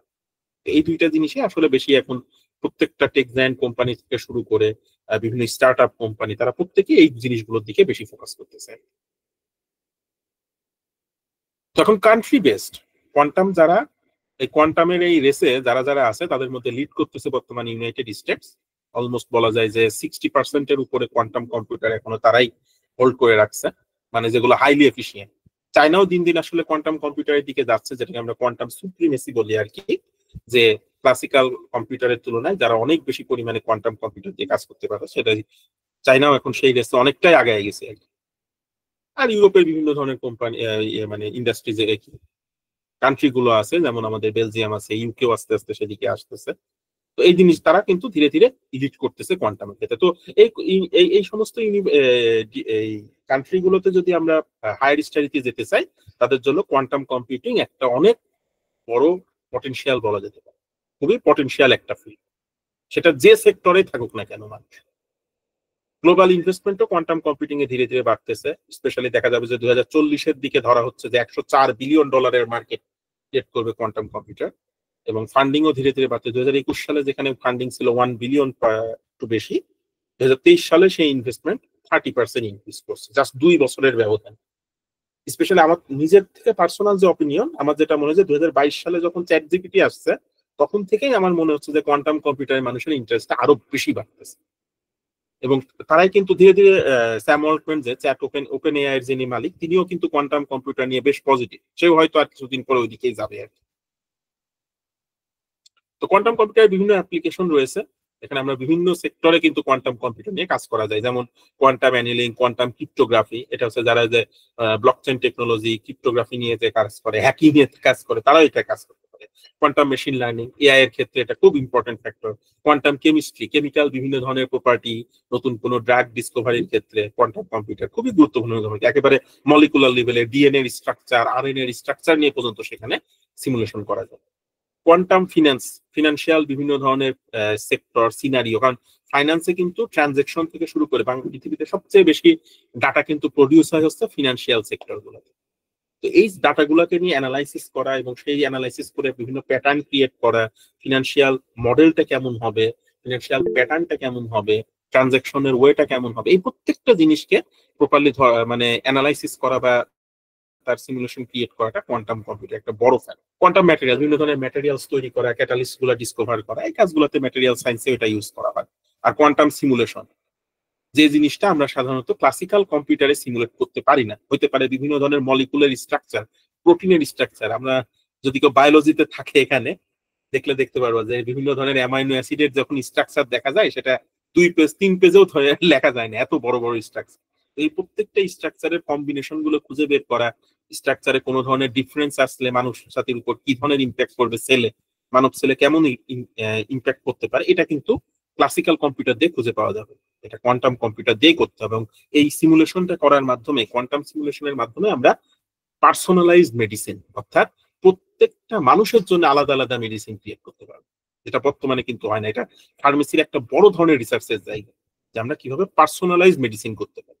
আমরা এখন যে মেডিসিন গুলো তৈরি করি সবই জেনেরিক, মানে দেখা যাচ্ছে যে একই অসুখের সবার জন্য একই মেডিসিন, কিন্তু প্রত্যেকটা মানুষের মধ্যে কি, যেহেতু তাদের ডিএনএ স্ট্রাকচার আলাদা, তাদের প্রত্যেক মানুষের ফিজিক্যাল স্ট্রাকচার আলাদা, ফিজিওলজিক্যাল যে অ্যাক্টিভিটি আলাদা, তো তাদের প্রত্যেকের জন্য কি একই ওষুধ কি কার্যকরী, এরকম তো নাও হইতে পারে।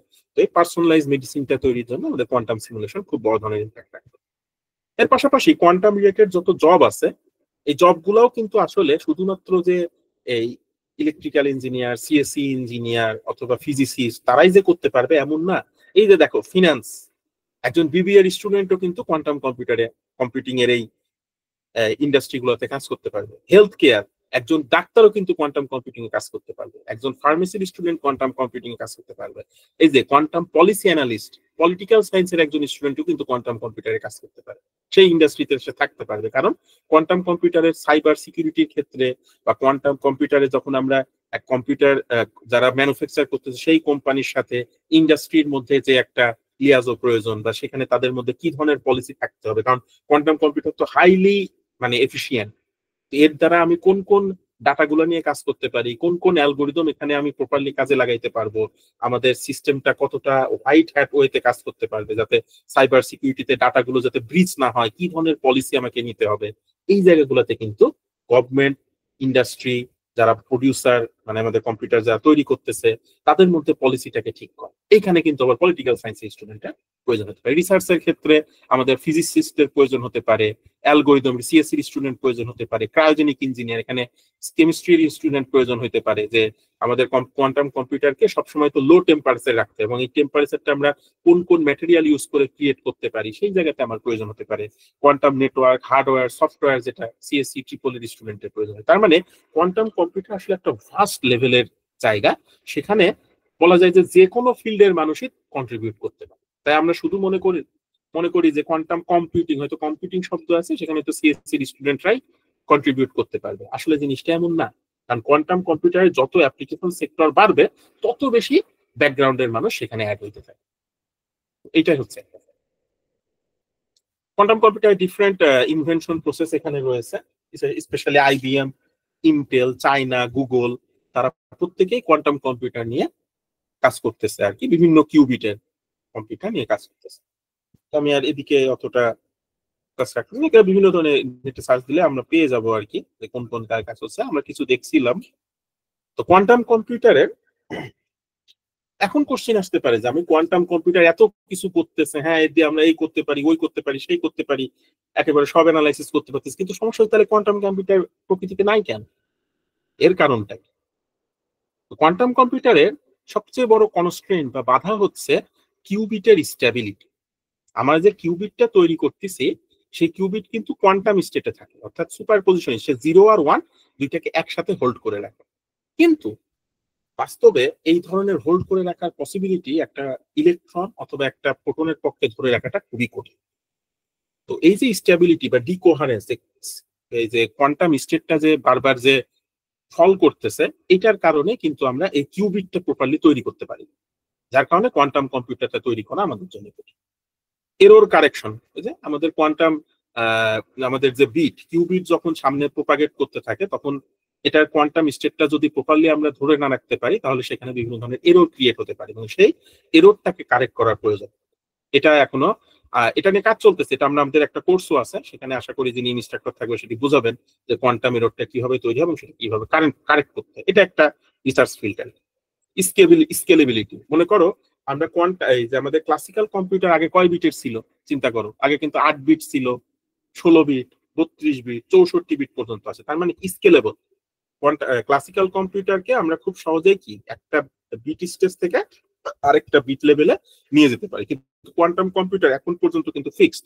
যদি একটা কোয়ান্টাম কম্পিউটার 50 কিউবিট বা 55 কিউবিটে কাজ করে, সেই কম্পিউটারকে আমি আর অন্য কোনো কম্পিউটার মানে কিউবিটে সেটাকে আমরা স্কেলেবল বা উন্নীত করতে পারবো। এটা একটা সমস্যা। এর পাশাপাশি হার্ডওয়্যার চ্যালেঞ্জ, আমরা এখনো সেই ধরনের হার্ডওয়্যার ক্রিয়েট করতে পারিনি। স্পেশালি আমি নিজেই কোয়ান্টাম কম্পিউটার নিয়ে কাজ করতে গিয়ে দেখছি মেশিন লার্নিং এর একটা কাজে, যে 4 কিউবিট নিয়ে কাজ করতে গিয়ে আমার ডাটা মানে আমাদের প্রসেসিং স্পিডটা কমে আসার কথা, কিন্তু ওটা প্রসেসিং টাইমটা বেড়ে যাচ্ছে। কারণ আমি ক্লাসিক্যাল হার্ডওয়্যার দিয়ে যদি আমি কোয়ান্টামের কাজ করতে যাই তাহলে আলটিমেটলি রেজাল্টটা আসে। তো এটা হচ্ছে হার্ডওয়্যার একটা চ্যালেঞ্জ। প্রিসাইজ ওয়েতে সেটা কাজ করতে এখনো পারতেছে না। কোয়ান্টামের এখনো কি আমরা প্রপার সফটওয়্যার ক্রিয়েট করতে পারিনি, এবং এর অ্যালগোরিদম, যত বেশি অ্যালগোরিদম আমরা তৈরি করতে পারবো কোয়ান্টাম কম্পিউটার দিয়ে আমরা তত বেশি কাজ করতে পারবো। তো কোয়ান্টাম অ্যালগোরিদম আমরা যারা 2টা অ্যালগোরিদম দেখলাম, গ্রোভার্স অ্যালগোরিদম, একটা হচ্ছে শোর্টস অ্যালগোরিদম। আরো অ্যালগোরিদম আছে, বাজিরানি, তারপরে বিভিন্ন ধরনের অ্যালগোরিদম আছে, তো খুবই কম। তারপর কন্ট্রোল সিস্টেম, আমাদের এই কোয়ান্টাম কম্পিউটারের যে বিট গুলাকে মেজার করা এবং এই বিট গুলাকে কন্ট্রোল করার এখন পর্যন্ত ভালো কোনো প্রসেস আমরা এখনো আয়ত্ত করতে পারিনি।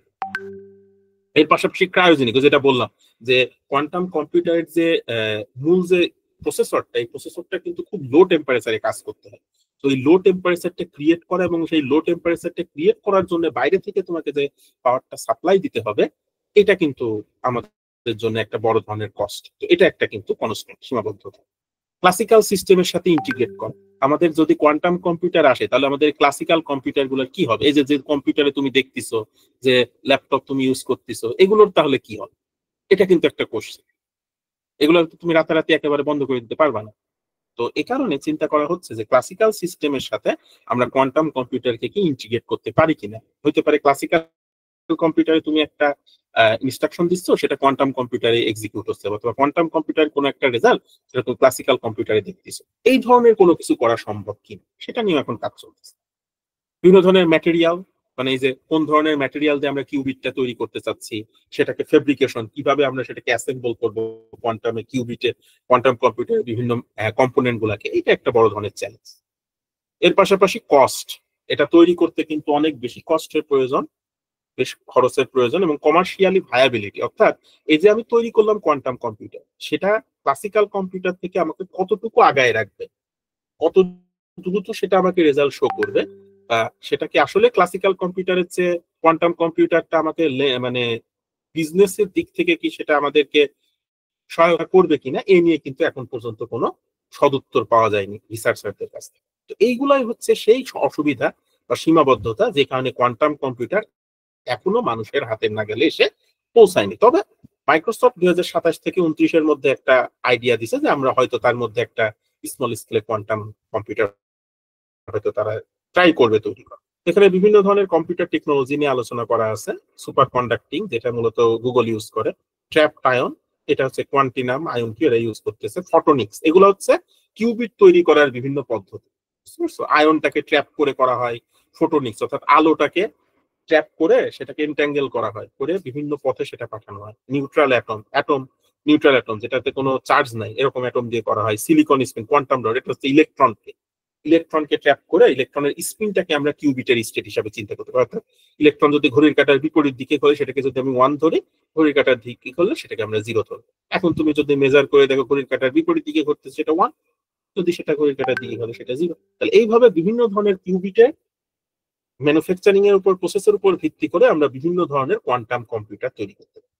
ঠিক আছে, তো এখন পর্যন্ত কোয়ান্টাম কম্পিউটার গুলোকে ক্লাসিফাই করা হয়ে থাকে যে তুমি কিউবিটটা কিভাবে তৈরি করতেছো, সেটা কি আয়নকে ট্র্যাপ করে তৈরি করতেছো, ফোটনকে ট্র্যাপ করে তৈরি করতেছো, নিউট্রাল অ্যাটমকে ট্র্যাপ করে তৈরি করতেছো, ইলেকট্রনকে ট্র্যাপ করে তৈরি করতেছো, না সুপার কন্ডাক্টিং অর্থাৎ বড় একটা ইলেকট্রিক্যাল পাথ যেটাকে ভাইব্রেশনের মাধ্যমে আমরা কিউবিট হিসেবে তৈরি করতে পারি। অর্থাৎ ভাইব্রেশন যদি হয় তাহলে 1, যদি ভাইব্রেশন না হয় তাহলে 0। তাহলে কিউবিটের জেনারেশন টাইপের উপর বেস করে আমরা কোয়ান্টাম কম্পিউটারের টেকনোলজি গুলোকে চিন্তা করি, এবং বিভিন্ন কোম্পানি দেখো different types of quantum bit generation technique use করে। তো এর মধ্যে সবচেয়ে যে দুইটা হচ্ছে মানে ফেমাস, একটা হচ্ছে যে গুগলের সুপার কন্ডাক্টিং, আর আরেকটা হচ্ছে আমাদের এই কোয়ান্টাম ডট। এই দুইটা বেশি ইউজ করা হচ্ছে, কারণ সুপার কন্ডাক্টিং যেটা কি, কোয়ান্টাম ডট যেটা, এটা সাধারণত একটু হায়ার টেম্পারেচারেও কাজ করতে। তো এখানে দেখো অলরেডি কিন্তু আমাদের গুগল তাদের কিন্তু কোয়ান্টাম কম্পিউটিং এর রোড ম্যাপ দিয়ে দিচ্ছে অলরেডি। তারা এই যে মাইলস্টোন 2, গুগলের উইলো আবিষ্কারের মাধ্যমে বা উইলোটাকে তৈরি করার মাধ্যমে তারা কিন্তু মাইলস্টোন 2 অলরেডি তারা অ্যাচিভ করে ফেলছে। ধীরে ধীরে তারা মাইলস্টোন 3, 4, 5, 6 এ যাবে। তার মানে এরা যত বেশি কোয়ান্টামে সামনের দিকে অগ্রসর হবে, আমাদের কিন্তু কি টেকনোলজিতে তত বেশি আবার ওই দিকে অগ্রসর মানে ধাবিত হইতে হবে। তো এই জন্যে নিজেকে আমরা যত বেশি কোয়ান্টামে লিটারেট করতে পারবো, শিক্ষিত করে তুলতে পারবো, তত আমাদের জন্য টেকনোলজিক্যাল সাইডটা, তত আমাদের জন্য সামনের দিনগুলো ফিউচারটা ব্রাইট হবে। আদারওয়াইজ কিন্তু ক্লাসিক্যাল কম্পিউটার দিয়ে আসলে খুব বেশি দূরে আগানো সম্ভব। কোয়ান্টাম কম্পিউটারে আমরা বিভিন্ন ভাবে শিখতে পারি। এক হচ্ছে অনলাইন কোর্সের মাধ্যমে, যে কাজটা আমরা করব সামনে আমাদের কোয়ান্টাম বুট ক্যাম্পের মাধ্যমে। কোয়ান্টামের বিভিন্ন ধরনের কিটস আছে, ডেভেলপমেন্ট কিটস, অথবা বিভিন্ন ধরনের সিমুলেশন সফটওয়্যার আছে, সেখানে আমরা করতে পারি। অথবা ওপেন সোর্স ইউটিউবে আমরা বিভিন্ন ধরনের ভিডিওর মাধ্যমে আমরা কোয়ান্টাম কম্পিউটার শিখতে পারি। তার পাশাপাশি আরেকটা আমাদের ইম্পর্টেন্ট ফ্যাক্টর হচ্ছে কোয়ান্টাম কম্পিউটিং কমিউনিটি। এইটার দিক থেকে আমাদের জন্য, আমাদের সবারই কিন্তু প্রচেষ্টা এখানে যে কোয়ান্টাম কম্পিউটার আমাদের যারা যারা শিখতে চায় বা যারা এই বিষয়টাতে আগ্রহী, তাদের একটা কমিউনিটি যদি আমাদের থাকে, তাহলে আমরা এই কোয়ান্টাম কম্পিউটারের যে বিভিন্ন ধরনের প্রপার্টি আছে, এর যে বিভিন্ন ধরনের অ্যালগোরিদম আছে, এর যে কম্পিউটারের বিভিন্ন হার্ডওয়্যার সফটওয়্যার রিলেটেড নলেজ আছে, সেগুলো আমরা নিজেদের মধ্যে এক্সচেঞ্জ করতে। এবং আমি চাই, বা আমাদের কোয়ান্টাম স্কুল বাংলাদেশ যারা আছে তাদের সবাই ইচ্ছা যে তোমরাও হয়তো এক সময় আইবিএম, সার্কি, ওই জায়গাগুলোতে যদি আমাদের পক্ষে যাওয়া সম্ভব হয়, বা তাদের সাথে যদি আমাদের কোনো কোলাবোরেশন করা সম্ভব হয়, এটা কিন্তু খুব ইম্পর্টেন্ট একটা বিষয়। তো কোয়ান্টাম কম্পিউটিং কমিউনিটির সাথে যুক্ত থাকাটা আসলে এই তিনটা জিনিসের চেয়ে যুক্ত থাকার চেয়ে বেশি ইম্পর্টেন্ট। কারণ এই তিনটা জিনিস আমরা পাবো যদি আমরা এই কমিউনিটির সাথে এনগেজ থাকি। এখানে বিভিন্ন ধরনের ডেভেলপমেন্ট টুল দেয়া আছে, মূলত এই যে IBM Qiskit, Cirq, project Q, Microsoft quantum, এই ধরনের বিভিন্ন অ্যাপ আমরা ইউজ করতে পারি, যেখানে আমরা ডেভেলপমেন্ট টুল হিসাবে ইউজ করতে পারি। তো এগুলাই হচ্ছে আমাদের বিভিন্ন ধরনের প্ল্যাটফর্ম, যেখানে আমরা কোয়ান্টাম কম্পিউটারে বিভিন্ন ধরনের কোড বা প্রোগ্রাম গুলা করতে পারি। তো বাংলাদেশের ক্ষেত্রে আমরা দেখতে পারি যে আমাদের, হ্যাঁ, স্কুলের লেভেলে আমরা কোয়ান্টাম কম্পিউটারের কনসেপ্টটা, আমরা যেটা বলছিলাম যে বাংলাদেশের অপরচুনিটিটা কোন জায়গায়। বাংলাদেশের অপরচুনিটি কিছু আর্লি এডুকেশনে আমরা কোয়ান্টাম কম্পিউটারের কিছু কনসেপ্ট আনতে পারি, অথবা অ্যাডভান্সড এডুকেশনে কোয়ান্টাম কম্পিউটার আমরা। আর্লি এডুকেশনের ক্ষেত্রে স্কুল কোয়ান্টাম কনসেপ্ট, স্কুলে আমরা কোয়ান্টামের বিভিন্ন ধরনের যে, বিশেষ করে ইন্টারঅ্যাক্টিভ বিভিন্ন ধরনের সিমুলেশন সফটওয়্যার আছে, তার কিছু কাজ যদি আমরা দেখাই, কোয়ান্টামের কিছু ধরনের গেমের কনসেপ্ট আছে, সেগুলোকে যদি আমরা এখানে তুলে ধরি, হাইটেক এআই এর যে বিভিন্ন ধরনের, যেমন স্কুলেও কিন্তু অনেকেই চ্যাট জিপিটি ইউজ করে। আমার নিজেরই দেখা এরকম বেশ অনেকেই আছে যারা কোয়ান্টাম এই চ্যাট জিপিটি ইউজ করে। তো তাদের মধ্যেও যদি এআই নিয়ে যদি তাদের মধ্যে ইন্টারেস্ট থাকে, why not about quantum computing. আর কিছু জিনিস আমরা তাদের মধ্যে দেখি, কারণ কোয়ান্টাম কম্পিউটিং এর নিলস বোরের যে কোয়ান্টামের কনসেপ্ট, এটা কিন্তু স্কুল লেভেলেও আছে। তো তাদের মাঝে যদি আমরা সেই জিনিসটা তুলে ধরি যে তার প্রসেসিং স্পিডটা কত বেশি, যেমন আমরা গুগল সিকামোর প্রসেসর নিয়ে কথা বলি, 2019 সালে যেটা গুগল কোয়ান্টাম নিয়ে আসে প্রসেসর, সেটার সাথে 200 সেকেন্ডে সে এত কাজ করতে পারে, যেটার সাথে একটা সুপার কম্পিউটারে সেই কাজ করতে লাগবে 10,000 বছর। তো এই যে বিভিন্ন ধরনের ইন্টারেস্টিং ইনফরমেশন যদি আমরা তাদের মধ্যে শেয়ার করি, বা কিভাবে করতেছে সেটা যদি তাদেরকে বোঝায়, তাদের মধ্যে সেই কনসেপ্টটা গ্রো করবে বা ইন্টারেস্টটা ক্রিয়েট হবে। ইভেন মাদ্রাসা স্টুডেন্টের যারা আছে, যারা ইত্যাদি, তাদেরকেও আমরা কি যে এই কোডিং স্কিলটা বা এই কোয়ান্টামের বিষয়টা যদি তাদের মাঝে শেখানো যায়, অথবা ওটা হতে পারে ট্রেনিং এর মাধ্যমে, হতে পারে ওয়ার্কশপের মাধ্যমে। হয়তো আমরা কোয়ান্টাম স্কুল বাংলাদেশ থেকেই গেলাম, যে একটা স্কুলে গিয়ে আমি তাদেরকে শেখালাম। এই হচ্ছে ইস্যু। ওকে, এই হচ্ছে ইস্যু আর কি। তো বাংলাদেশি স্টুডেন্টদের জন্য একটা গোল্ডেন অপরচুনিটি আমি বলতে পারি কোয়ান্টাম স্কুল বাংলাদেশ। তো এখানে আমাদের যে ভিশন মিশন সেগুলো নিয়ে আলোচনা করা হয়েছে, কোর্স কারিকুলাম নিয়েও মনে হয় কথা বলছিলাম। এই হচ্ছে ধর। তো এই ছিল আজকে মূলত আমাদের এই যে আমাদের কোয়ান্টাম বুট ক্যাম্পে যেটা অংশগ্রহণ, এনরোল করার যে প্রসেস গুলো, সেটা এখানে আলোচনা করা আছে, এবং এখানে ওয়েবসাইট লিঙ্কটাও দেওয়া আছে, যেখান থেকে আমরা খুব সহজেই কোয়ান্টাম এনরোলটা করতে পারি। সো বেসিক্যালি আসলে কোয়ান্টাম ফিউচারটাই আসলে সামনে আছে। তো এটার সাথে নিজেদেরকে অ্যাডাপ্ট করা এবং টেকনোলজিক্যাল অ্যাডাপশন, মানে আমরা যে নলেজ গুলো নিচ্ছি, এই নলেজ গুলাকে বাস্তবে রিপ্রেজেন্ট করার জন্য কোয়ান্টামের যে নলেজ গুলো প্রয়োজন, আশা করি আমরা কোয়ান্টাম স্কুল বাংলাদেশ থেকে সেটা আমাদের সবাইকে প্রোভাইড করবে। তোমাদের শেখানোর মাধ্যমে আমাদেরও নলেজটা এনরিচ হবে, এবং তোমরাও বেসিক কনসেপ্ট গুলো ক্লিয়ার করতে পারবে। তো এটাই ছিল আসলে আমার আজকের প্রেজেন্টেশন। সবাইকেই ধন্যবাদ যে আসলে এত কষ্টের পরেও তোমরা যে কষ্ট করে ছিলে, এটা আসলে আমার জন্য অনেক বড় পাওয়া। তো এইবার কারো কোনো কোশ্চিন থাকলে একটু বলতে পারো।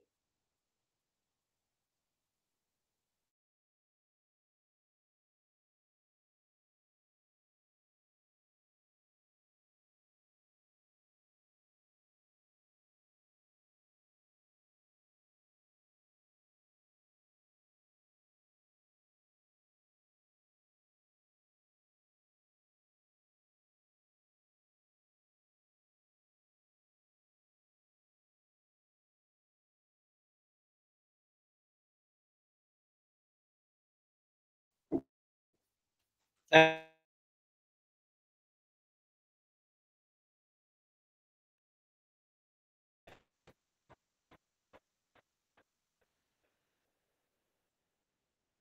শোনা যাচ্ছে? হ্যালো? হ্যাঁ, খুবই নেটওয়ার্ক ইস্যু করতেছে আর কি। হ্যাঁ, বলো, এবার বলো, কারো কোনো কোশ্চেন থাকলে বলতে পারো।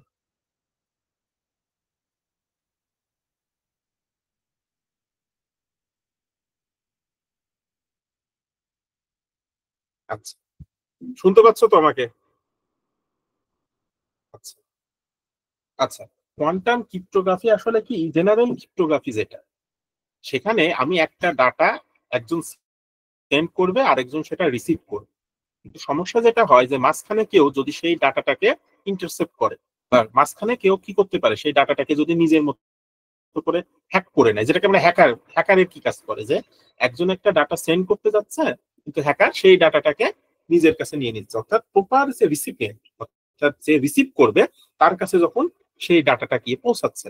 তো এই যে হ্যাকিং এর যে প্রসেস, এই জিনিসটাকে রোধ করার জন্য, বা আমি যাকে ডাটাটা পাঠাইতে চাচ্ছি সে বাদে অন্য কেউ যাতে ডাটাটা রিড করতে না পারে, ডিক্রিপ্ট করতে না পারে, সেই জন্য যে জিনিসটা ইউজ করা সেটাকে বলা হচ্ছে কি। বুঝা গেছে? অর্থাৎ একটা কি, যেমন এমন হইতে পারে যে অনেকে আমরা দেখি যে এটাকে আমরা বলে হচ্ছে সিজার সাইফার। হ্যাঁ, জুলিয়াস সিজার যে কাজটা করতো, সে যে ডাটাটা পাঠাইতো গ্রিক ভাষায়, সে বলে দিত যে তার সাথে 3 যোগ করলে তুমি আসল ভাষাটা পাও, বা চার চার সংখ্যা যোগ করলে তুমি পরের ভাষাটা, পরের ডাটাটা পাও।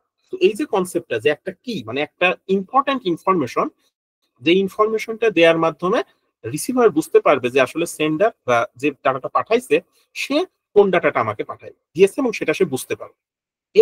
এই কনসেপ্টটার নাম হচ্ছে ক্রিপ্টোগ্রাফি, অর্থাৎ একটা কি ইনফরমেশন যেটা শুধুমাত্র সেন্ডার আর রিসিভার জানবে, অন্য কেউ জানবে না। অন্য কেউ যদি সেই ডাটাটা পায়ও, সেই ডাটাটা থেকে সে কোনো ইনফরমেশন বের করতে পারবে না। এটাকে বলা হচ্ছে ক্লাসিক্যাল ক্রিপ্টোগ্রাফির কনসেপ্ট। আর কোয়ান্টাম ক্রিপ্টোগ্রাফি যেটা বলে, কোয়ান্টাম ক্রিপ্টোগ্রাফিতে মনে করো যে একটা ডাটা সেন্ডার থেকে রিসিভারের কাছে পৌঁছাচ্ছে। এই পৌঁছানোর সময় যদি কেউ ওই কিউবিটটাকে, যেহেতু আমরা জানি যে কোয়ান্টামের ডাটা যেটা ট্রান্সফার হয় সেটা হচ্ছে কিউবিটের মাধ্যমে হয়, কিউবিটটা যদি কেউ কোনোভাবে ইন্টারসেপ্ট করতে যায়, তাহলে যে সমস্যাটা দাঁড়াবে সেটা হচ্ছে ওই কিউবিটটা ভেঙে যে হয় 0 অথবা 1-এ কনভার্ট হয়ে যাবে।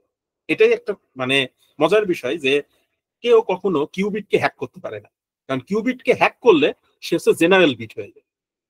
এই জন্য কোয়ান্টামের একটা বড় কনসেপ্টের নাম হচ্ছে নো ক্লোনিং থিওরাম, যে একটা কিউবিটকে তুমি কখনো ডিক্রিপ্ট করে তুমি আবার সেই কিউবিটে ক্লোন করতে পারবে না।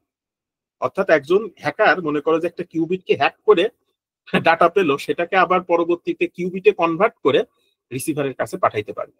তো এই জিনিসটা হচ্ছে কোয়ান্টাম ক্রিপ্টোগ্রাফির একটা কনসেপ্ট, যে এখানে তোমরা ডাটা কিটাকে পাঠাবে, অর্থাৎ মেইন যে ইনফরমেশন যেটা সেন্ডার রিসিভারকে পাঠাবে ওই ডাটাটাকে ডিক্রিপ্ট করার জন্য, সেই ইনফরমেশনটা পাঠানো হচ্ছে কিউবিটের মাধ্যমে। যখনই দেখে যে তাদের এই কি কি ইনফরমেশন গুলাতে কোনো ধরনের মিসম্যাচ হচ্ছে, তখনই রিসিভার বুঝে ফেলে যে কেউ না কেউ এই ডাটাটাকে নেওয়ার ট্রাই করতেছে। বুঝতে পারছো খুরশিদ?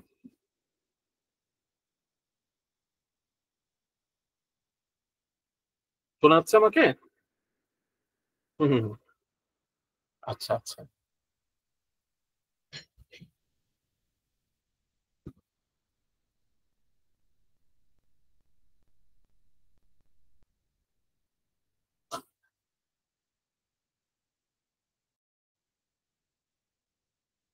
আচ্ছা।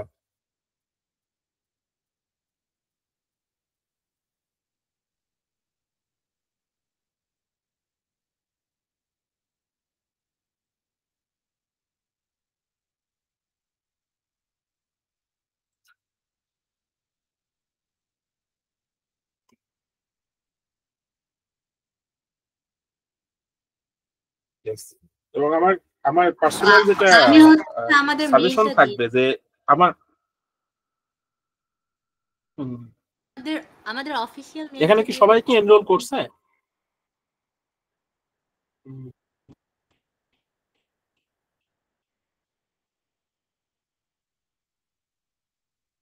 ও আচ্ছা, আউটরিচ হিসাবে, আচ্ছা আচ্ছা, ঠিক আছে, ভালো, ভালো একটা অপশন। মানে প্রত্যেকটা ইউনিভার্সিটি আগে জানুক যে আসলে কোয়ান্টাম কম্পিউটিং কি জিনিস। ভালো। এবং আশা করি যে সবার মধ্যে এটা নিয়ে একটা ইন্টারেস্ট ক্রিয়েট হবে। আর সজীবকেও ধন্যবাদ, সজীব আর মুনিয়া তাসনুভাকে তারা কন্ডাক্ট করছে। ওকে, ঠিক আছে। হ্যাঁ, বললাম যে আমাদের অফিসিয়াল মেইলটা আমি দিয়ে দিচ্ছি। If you guys want you can reach out.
আমি মেইলও দিয়ে দিয়েছি এন্ড মেসেঞ্জার গ্রুপের লিংকও শেয়ার করেছি।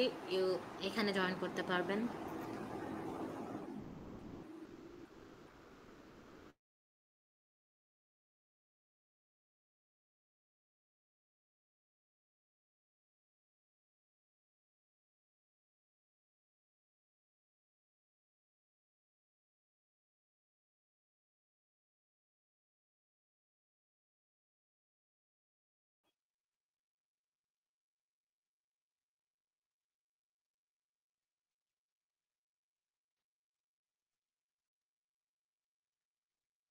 হ্যাঁ, আর একটা জিনিস মেনশন করি, সেটা হচ্ছে এই যে আমাদের যে রিসেন্ট বুট ক্যাম্প যেটা স্টার্ট হবে, এটা হচ্ছে 4th এপ্রিল থেকে স্টার্ট হবে।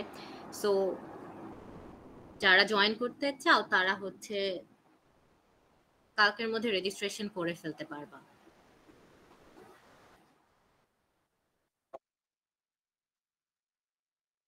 না, ফর নাও নাই। এটা একদম বিগিনার ফ্রেন্ডলি একটা কোর্স অ্যারেঞ্জ করা হয়েছে, সো রিকোয়ারমেন্টস নাই। But basic physics, maths and এই related ideas is enough for now.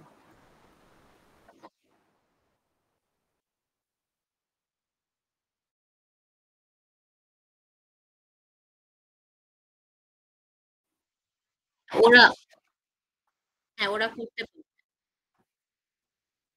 ওরা জয়েন করতে পারবে যদি ইন্টারেস্টেড থাকে। যেমন আমি নিজেই এই জার্নি স্টার্ট করছিলাম অনেক আগে, বাট দ্য থিং ইজ হচ্ছে ইন্টারেস্টেড যারা, দেখা যাবে যে তাদের কোয়ান্টাম মেকানিক্স এর ব্যাপারে আইডিয়াস তারা অনেকটা গ্রাস্প করেই রাখছে অনেক আগে থেকে। So they can join. এটার কোনো রিকোয়ারমেন্টস নাই যে এটা কমপ্লিট করতে হবে, বাট বেসিক পাইথন জানা থাকলে ইট উইড বি মানে ইজিয়ার হবে, যে যারা ইন্টারেস্টেড এই ফিল্ডে আমরা যেন একটা সুন্দর একটা কমিউনিটি বিল্ড করতে পারি।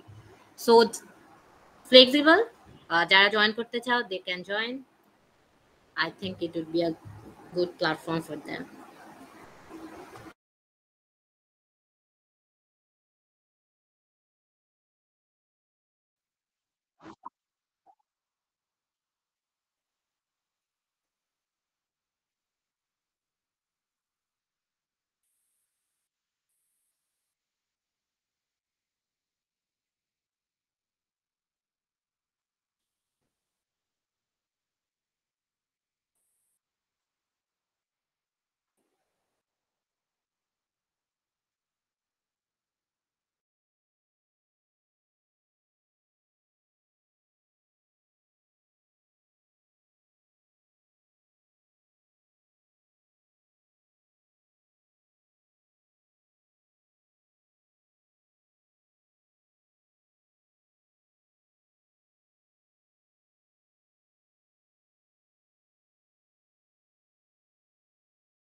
Thank you Hassan Bhaiya and Chattogram University Physics Club.